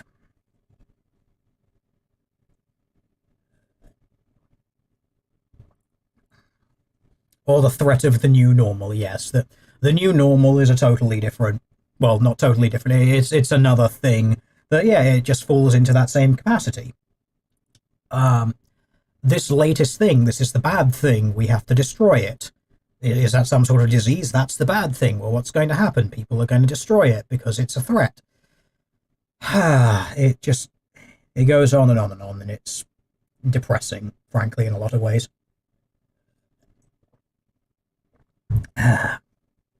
But yes, the the people who have been allowed to succeed within those spheres, honestly, I do think you can just summarize them as the This Stupid Bitch podcast. They're not helpful to any of these things, and they're also not helpful for you either as an audience member. If you're going to those people for any sort of positivity, especially when it comes to attempting to be a young man and finding any sort of positivity, you're not going to get it there. Don't forget some of these podcasters who have these, we're the total alpha bro people, man, just like lift weights, get rich and fuck bitches, man. A bunch of them have all been found taking all of those donations that they get from their simpy followers and spending them on prostitutes. Okay, cool, so, your fuck bitch, get money, fuck bitches. No, what you mean is literally pay prostitutes to do things for you. Okay, yeah. Totally alpha, man. Yeah, you are definitely a healthy, well-adjusted human being. Literally having to buy sex when part of your brand is, hey man, just do this thing, and all the women, all their panties are just going to slip down their legs and slide across the floor because of how wet they're going to be for you. No, you're literally paying these people to do this. Shut up, your advice is trash.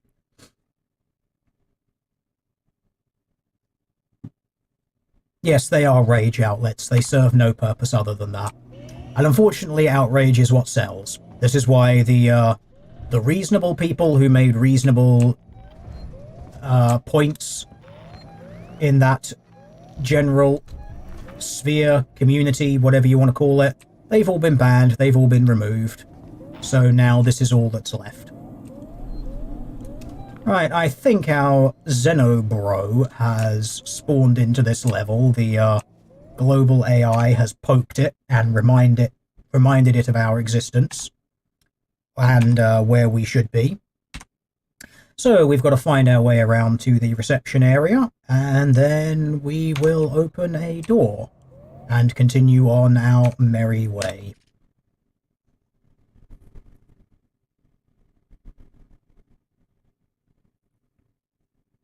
Oh, good, Brian, you've almost finished Occult Feminism. If true, it reinforces your belief that society is feminist regardless of how many conservatives claim otherwise. Yes. Yes. Like, society is. It is...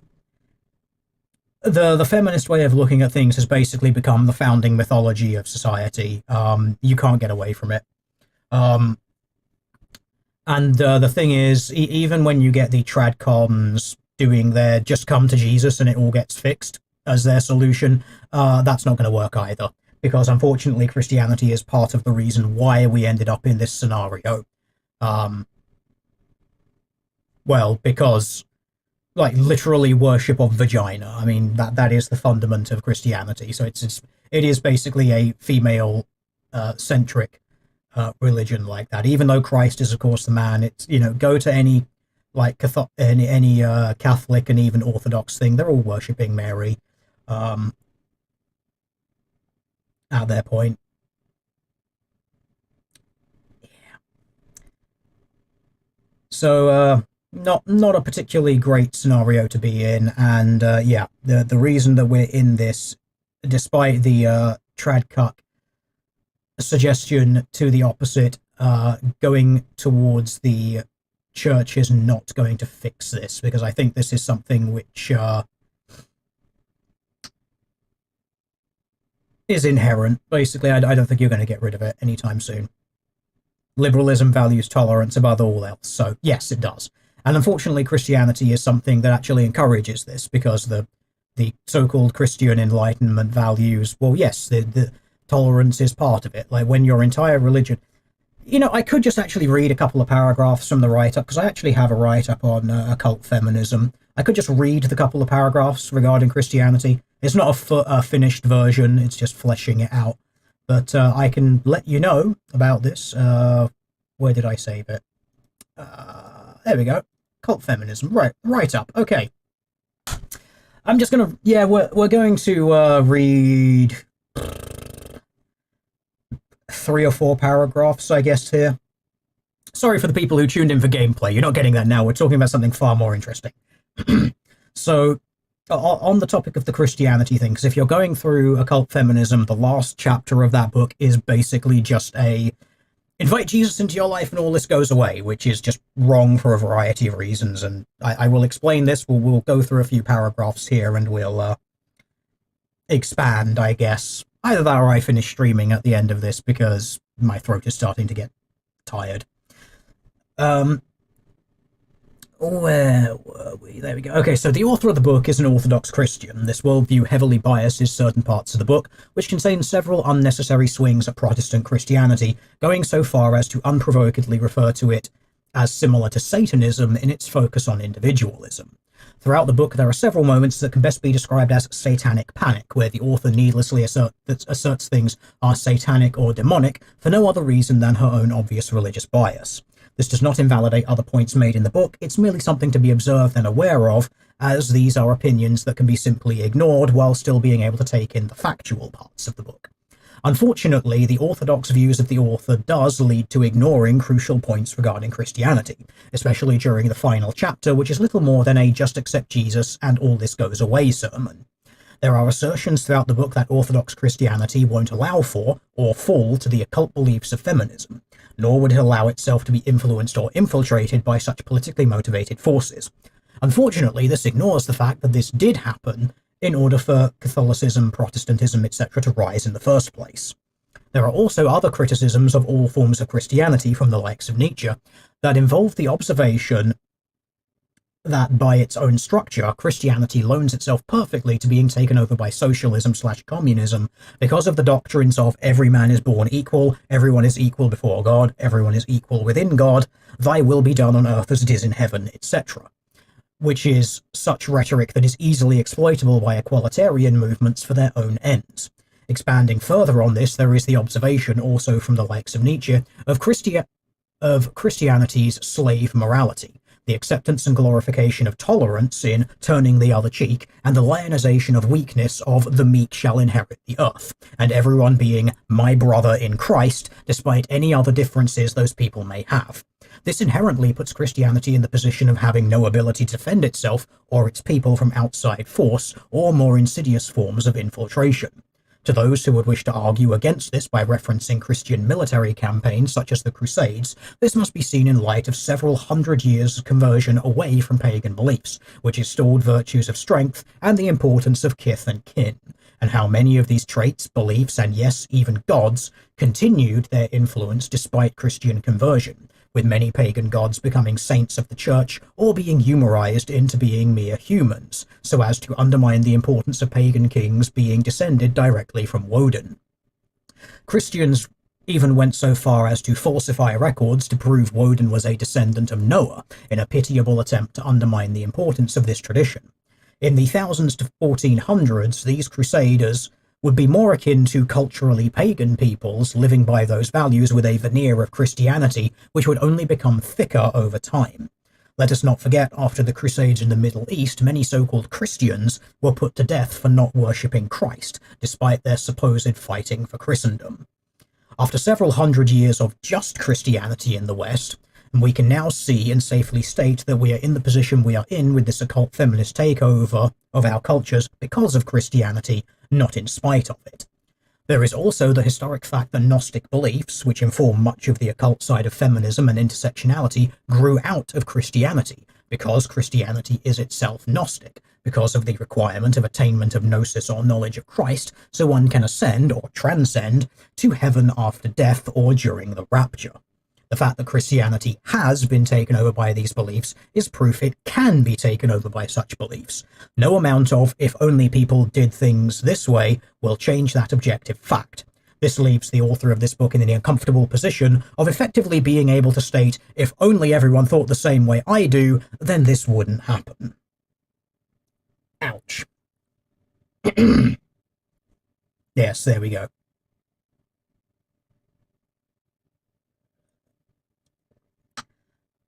So that's some notes which I have on that topic.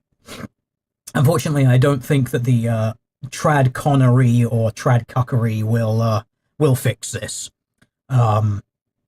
because this is, yeah, it's something which just seems to be inherent to how society is currently structured, and you're not going to be able to flip a switch and get this to go away, unfortunately. Because it's something that is basically several hundred years of evolution for this to have happened. You could even say that it might be an inevitability. So good luck with that. As you said, you'll be interviewing the author on the topic, what would you like to ask or to mention? Whatever you like. It's not my interview. Do whatever you want to do with it. I am not going to attempt to dictate or influence your programming in any way at all, because that is not fair of me to do, nor to put that onto you. I do think that it might be interesting to get the opinion of why she thinks that Christianity is going to be the saving grace. But I think that'll come up naturally in conversation anyway, because it's part of the book. Like, literally the entire last chapter of that book is just accept Jesus into your heart and everything will be fine. So you'll cover that inevitably in the course of the interview anyway, because it's quite a large part of the book. So that'll come up as it is.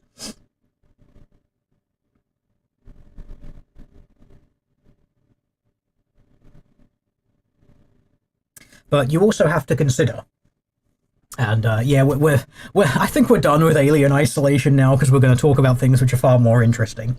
Because chat has tangented me. You have caused me to go off into the weeds and discuss other things which are also very interesting. Things which I'm trying to have a break from. I came to do the stream to have a break from this topic because I can't think about it all the time because, my god, it just gives me a headache. But because I'm doing so much of it, it's in my brain anyway, so there's only so many walls you can throw up to try to separate yourself from it from a little bit of time.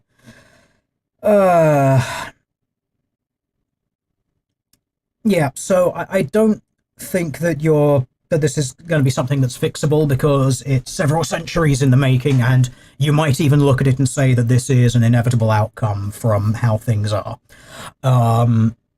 You also have to consider that you have hit stimuli in this pattern of behavior which go straight to biological wiring. So, for instance, things like the birth control pill, which is very heavily pushed by feminists, and we've covered this before. You can watch the streams in which we were discussing, I don't remember the name of the author. Who was it? Hang on. Shafe, that was it. It's turning around to look at the bookshelf. Shafe, in which we were discussing that book where it was like, yeah, no, feminism is basically a death cult. They need to remove children and reproduction so as to be able to separate people from the spiritual, so that they can, because it's a dualistic belief system, you have to be able to not have anything that moors you to the material so that you can ascend to the higher plane, free your spirit from the material world, and return to source, return to the oversoul, return to Gaia, return to God, return to the monad, however you want to phrase it. And things like birth control, you are running into a solid biological wall with that, in that being able to separate things like sex from reproduction, but also the hormonal effects of birth control, these things are going to have necessary impacts on how humans behave because you are fundamentally altering the biology. And this is something which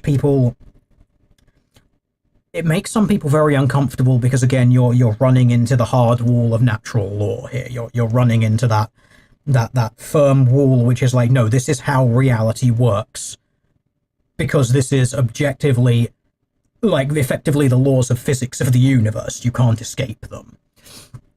And that is that all of these environmental things that you've put on top of this, things like reliable forms of hormonal birth control, things like abortion. Now, there is the spiritual aspect to it, which comes from the dualistic belief system that informs this.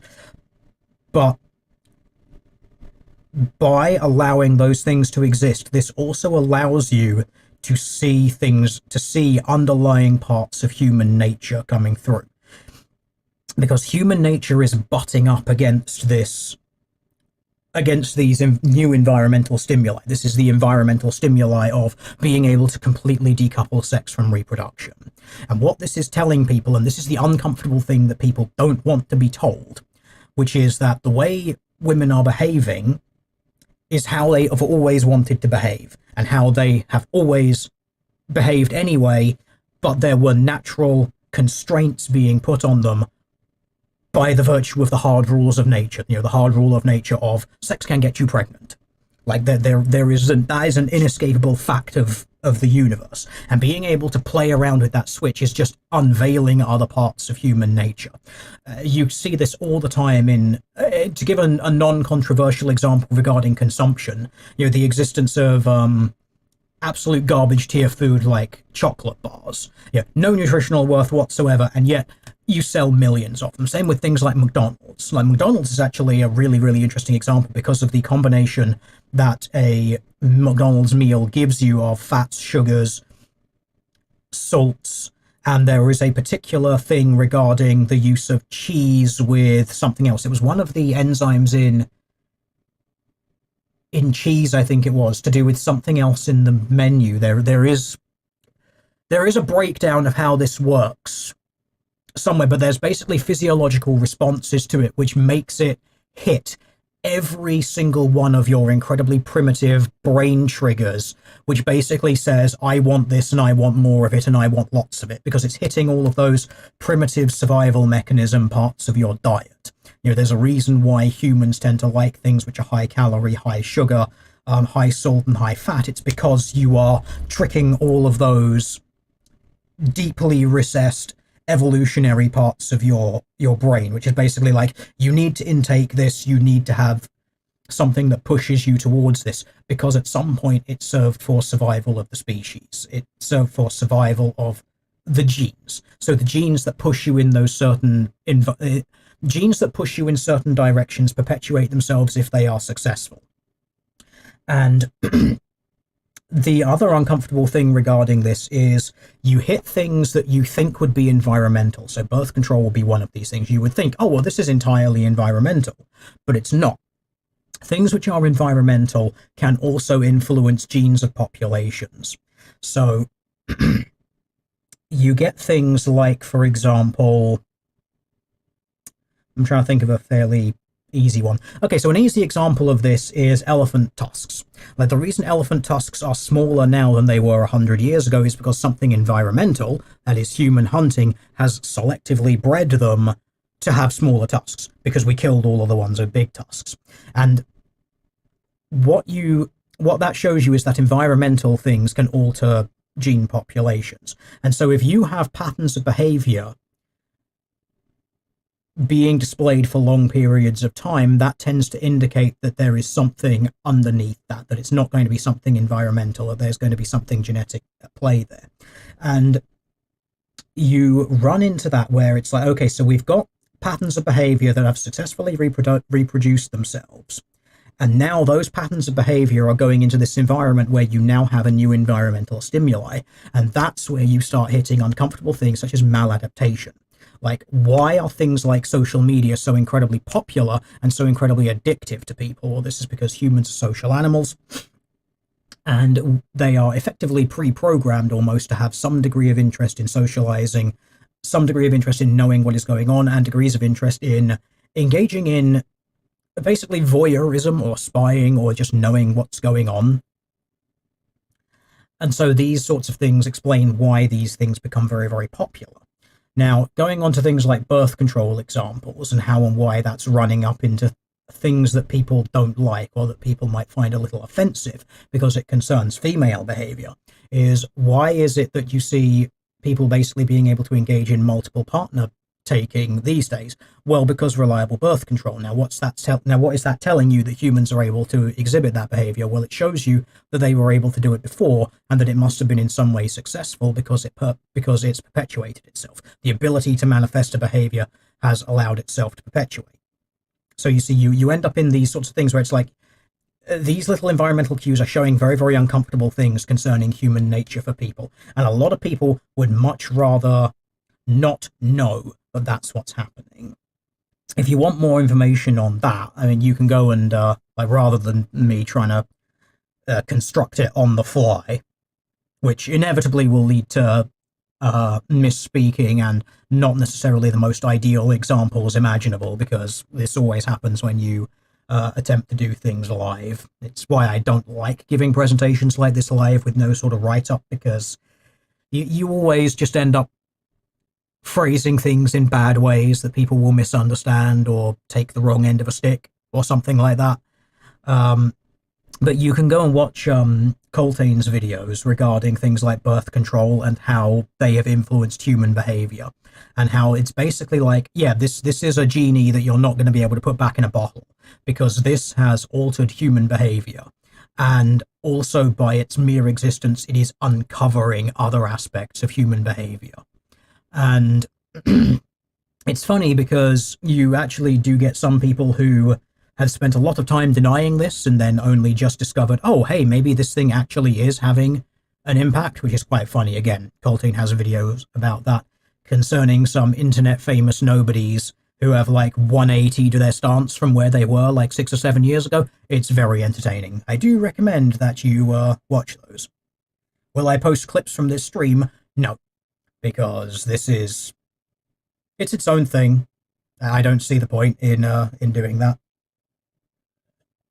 Also, because of this nature of these discussions being free-flowing and free-formed, it's not something that I'm going to be like, hey, here's a completed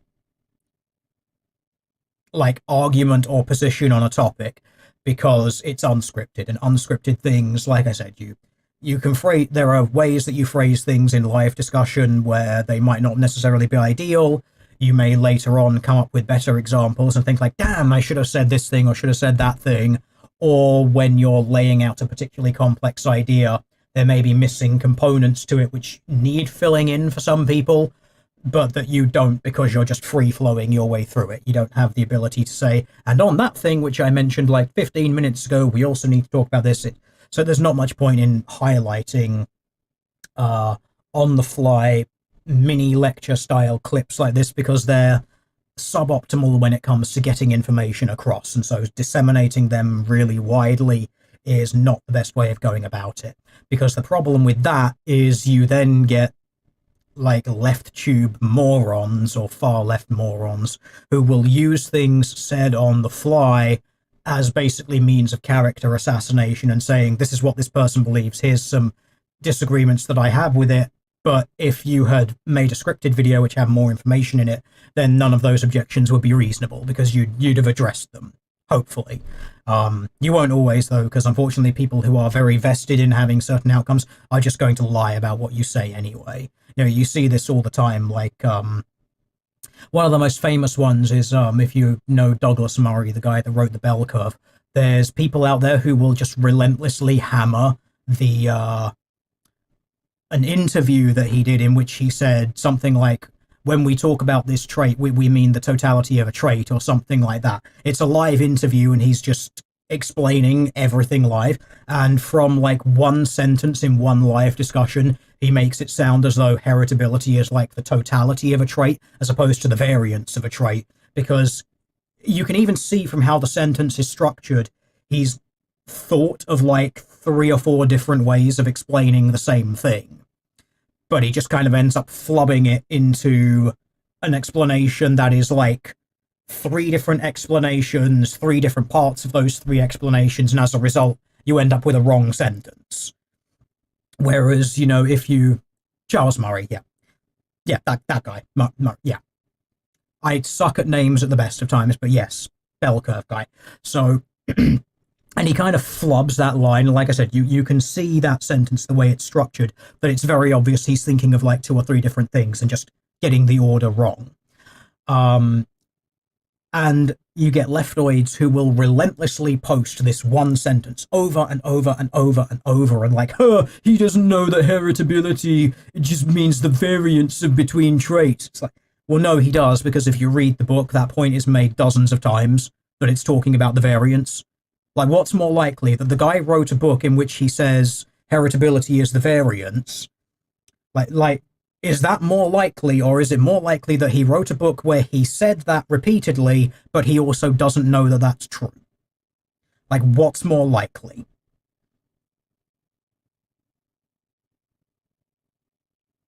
You know, it's... Yeah, it's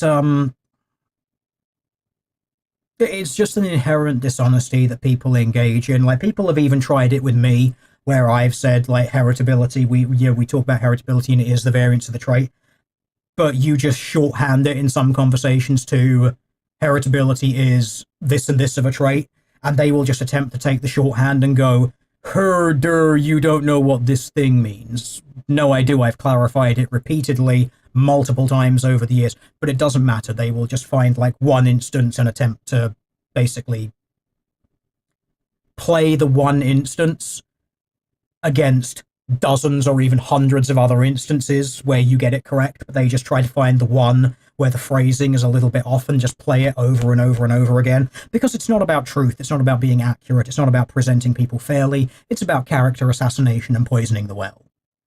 Like, that's all it is, I'm afraid.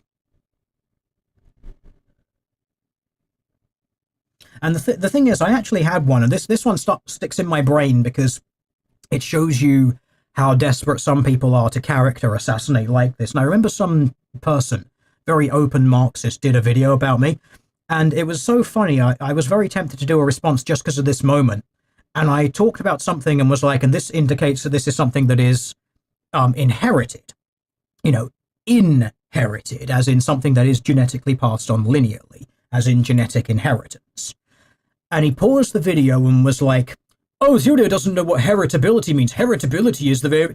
And it was the very smug way of doing it that they do, where they're like, well, the academic definition of this term. And it's like, okay, first of all, I am aware of what the definition of heritability is. Secondly, I didn't say that word. Like, listen to what I said. Inheritance. Like, inheritance is not heritability. They are two very different terms. And it's just, again, they'll find any way to attempt to character assassinate like that. Even if it means you use the word inheritance in a sentence in a correct format because you've scripted it, and they'll just assert that you said heritability, and therefore they can make the standard argument you don't know what heritability means, even though it's no, I do. It's elsewhere in the video that definition is given where it's talking about variance. You're an idiot. You're very obviously just attempting to character assassinate and well poison by presenting something that is not representative of reality. It's just little sound bites that you can lie to people about. And it's very sad, but this is how the internet works. It's how people work, unfortunately.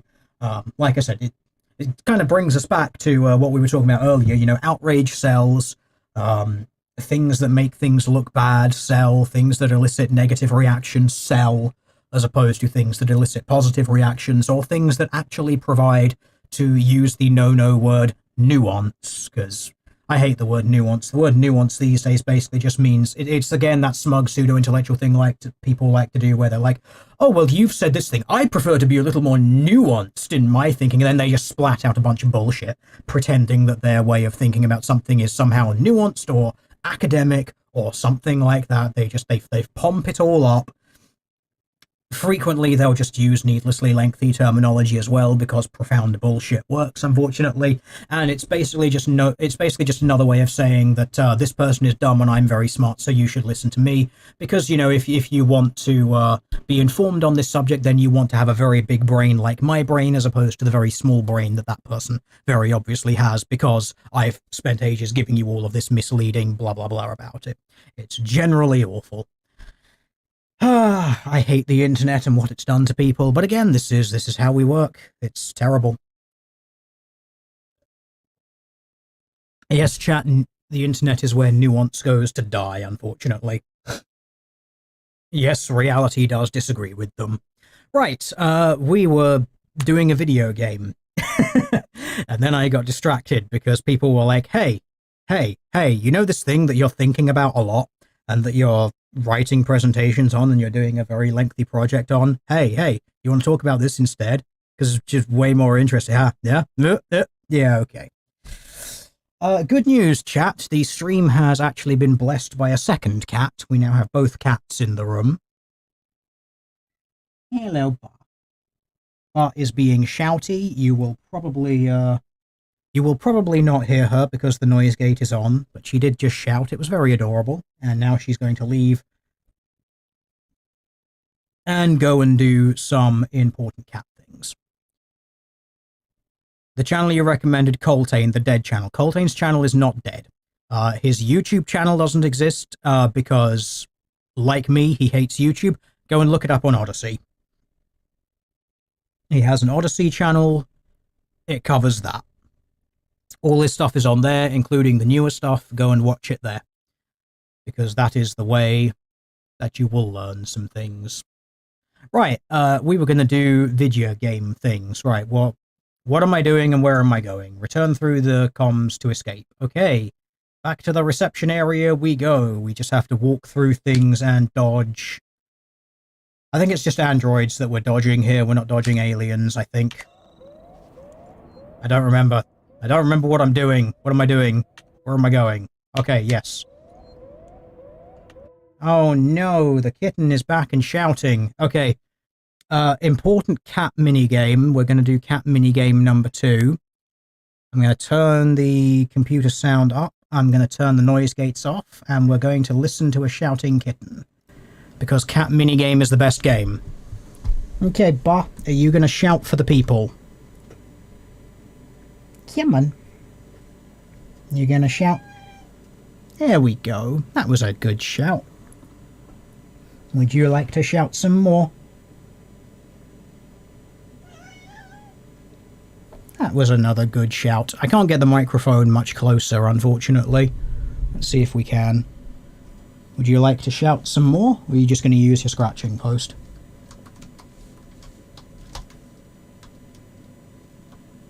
You're going to do some more shouting? Huh? That was a good shout. Yeah, I can't get the microphone any closer. You can't come up because Belle's on the desk, and if you jump up you're going to scare yourself. You going to shout some more? No? No, you are done shouting, and instead you're going to be bunty and adorable. You are a good kitten. You're good, bah. Ah, the chat is typing the meows. Does that mean you heard the meows?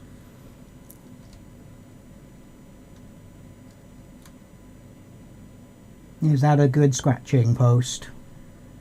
Yeah? Yeah. She likes that scratching post. I redid the sisal on it a couple of days ago, so it's all fresh sisal, so she likes to come in here quite a lot and scratch it. Right, let's turn the noise gates on so that we actually have somewhat decent audio quality. Let's get the mic back into position. Turn the desktop audio back to where it should be. There we go. Right. Loud and clear. Excellent. Then you have heard a kitten. You have heard 2 kittens today. I don't know if you heard Belle purring. I think he was still too quiet or just refusing to play because he is a dick like most cats. But there we go. We have succeeded in at least one of the cat minigames has been a success today. So there we go. I consider that to at least be somewhat a victory. Alright. We are continuing with a video game. Right. Right, let's stealth walk our way past this guy. Oh. Well, I missed the fact that the that there was slime coming out at the top of that vent. But there you go, that is one of the cooler death animations. Right. Where were we and what did I do? Return to the Siegs and comms to escape. Right. So, take 2. Unfortunately, the cat minigame has distracted me and I've forgotten everything that I'm supposed to do. I've forgotten how to play the game because the cat minigame is more difficult and far more entertaining. Right, where were we going?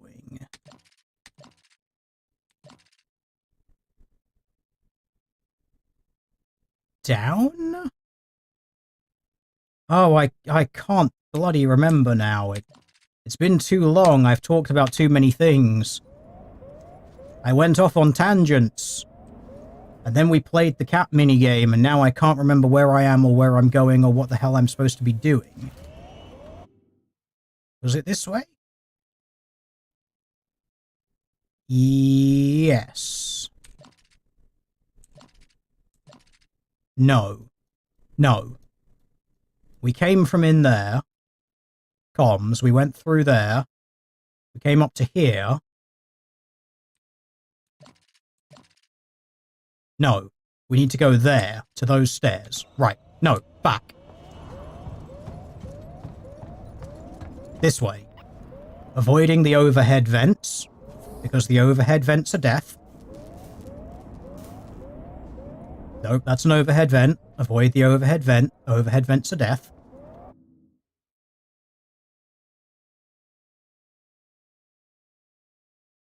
Oh no.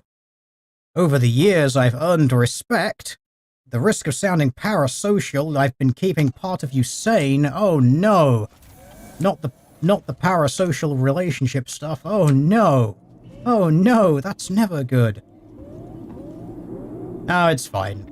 You watch people long enough, you do eventually become somewhat attached to them. Just be aware the attachment is not real. I'm just some guy who occasionally makes things for fun. I am, at the end of the day, just some dude. I talk about things that I find interesting. If you find them interesting too, then that's great. Right. Now, let's avoid... Aha! I can see it. Look at that stream of stuff. Look at it. It's there. That's the really obvious stuff that signals that you're going to fucking die. So let's avoid the really obvious tell this time.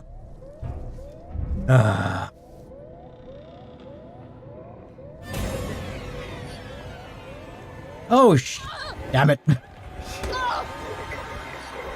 Yes, I am. I would very much like for you to, not. Okay, right. My brilliant plan is avoid the vent,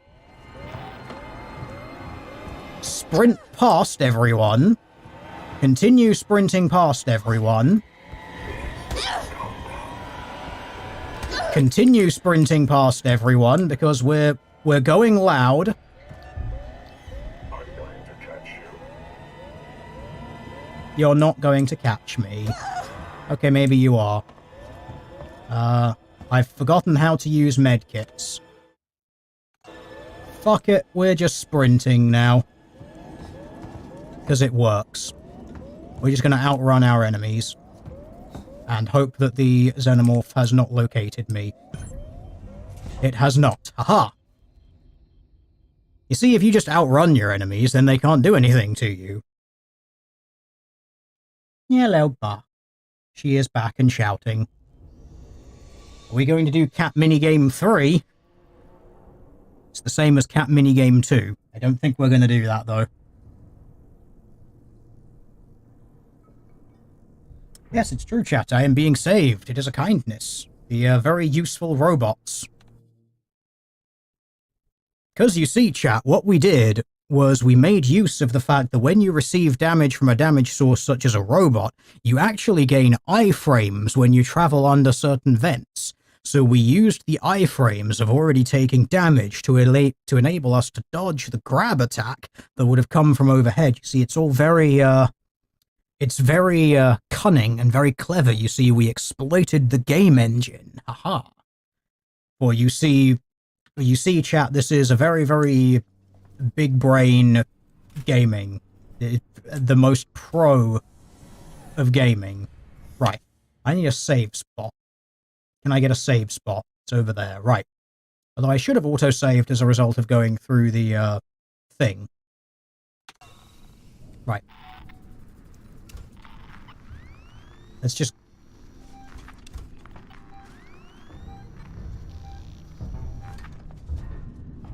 That's the xenomorph arriving.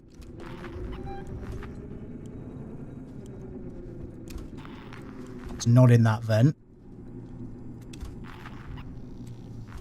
I think the global AI has just poked the xenomorph and said, hey, go over here. I don't think there are any more people in this area. Right. So we're up above. We need to go under...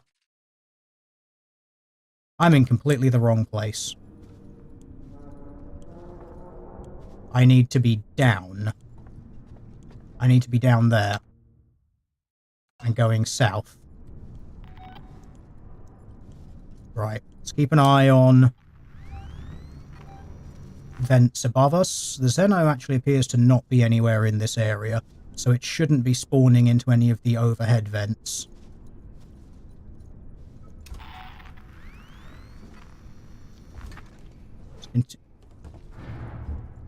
Right. That may have been a drop-down noise. Right. So it's in this area, which means it's possibly in the vents above us.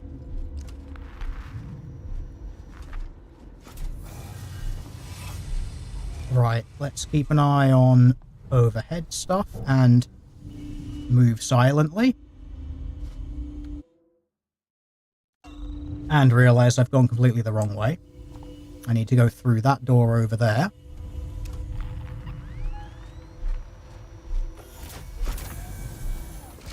And there's a save station in here.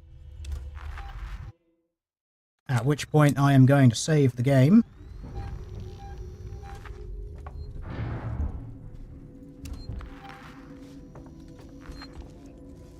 Where is it? There. Right, let's save the game. And I'm going to end the stream once we have saved the game, because I have things to do today. I must go and check the fish and make sure they are all okay. As unfortunately, we do have a pregnant fish, and I need to make sure that it is well, so that it will spawn this year again, hopefully. We've been doing quite well with spawns. We've had, I think, 3 thus far, so we'll see, hopefully. Still seems to be a little bit egg-bound and has been for a while, but I'm going to go and check and make sure everything's all right. It should be fine. And also my voice is starting to go because we've been going for 2.5 hours. Oh my goodness, chat. This is what happens when you distract me. Let's confirm that save. There we go. You see, chat, this is what happens when you distract me. You get me talking about very, very interesting topics, such as a ridiculously lengthy project that I'm working on. Why would you do such things, chat? It's almost like you just want me to talk. Almost like you just enjoy listening to me, like you have some sort of unhealthy parasocial relationship. The pregnancy of the trout, yes. Yes, chat, the pregnancy is very short when it comes to the trout, you see. The male does not remain with the female. The pregnancy is very short. Oh, that's a meme and a half, isn't it, from a while ago? But no, it is just a goldfish that's very egg-bound. She's going to go and hopefully start dropping them soon. And ideally sooner rather than later, because otherwise the water temperature will get too cold and spawning will become very difficult, if not impossible. Which, if that happens, then we have to rely on reabsorption of the eggs, which could be fatal if the temperature doesn't hit just right. We'll see how it is. You'll never live that one down, that and the split genitals, yes. Things you don't want to announce on air is that you have a genital injury as a result of your own incompetence while wielding an axe. Yes, these are things, I believe the technical term for that is oversharing or too much information. You need to remember your audience is not there as your dumping ground for your emotional problems. Only tell them things which are interesting, either related directly to the topic that you are talking about, or things that are incredibly vague and nebulous to the point where they will not be able to confirm it, or use it as some sort of personal weapon against you.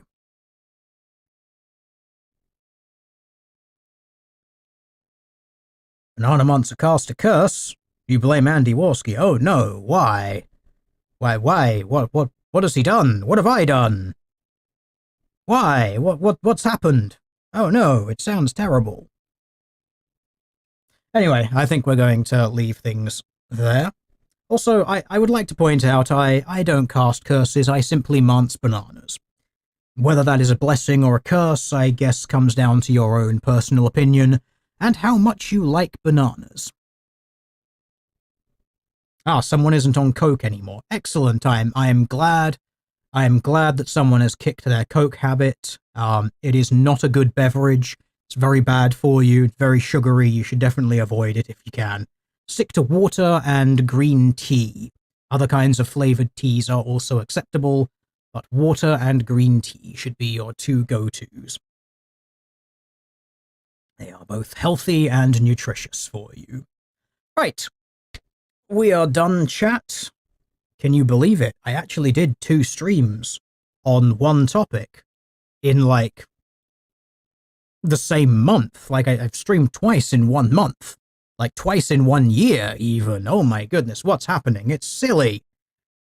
Why on earth would such things happen?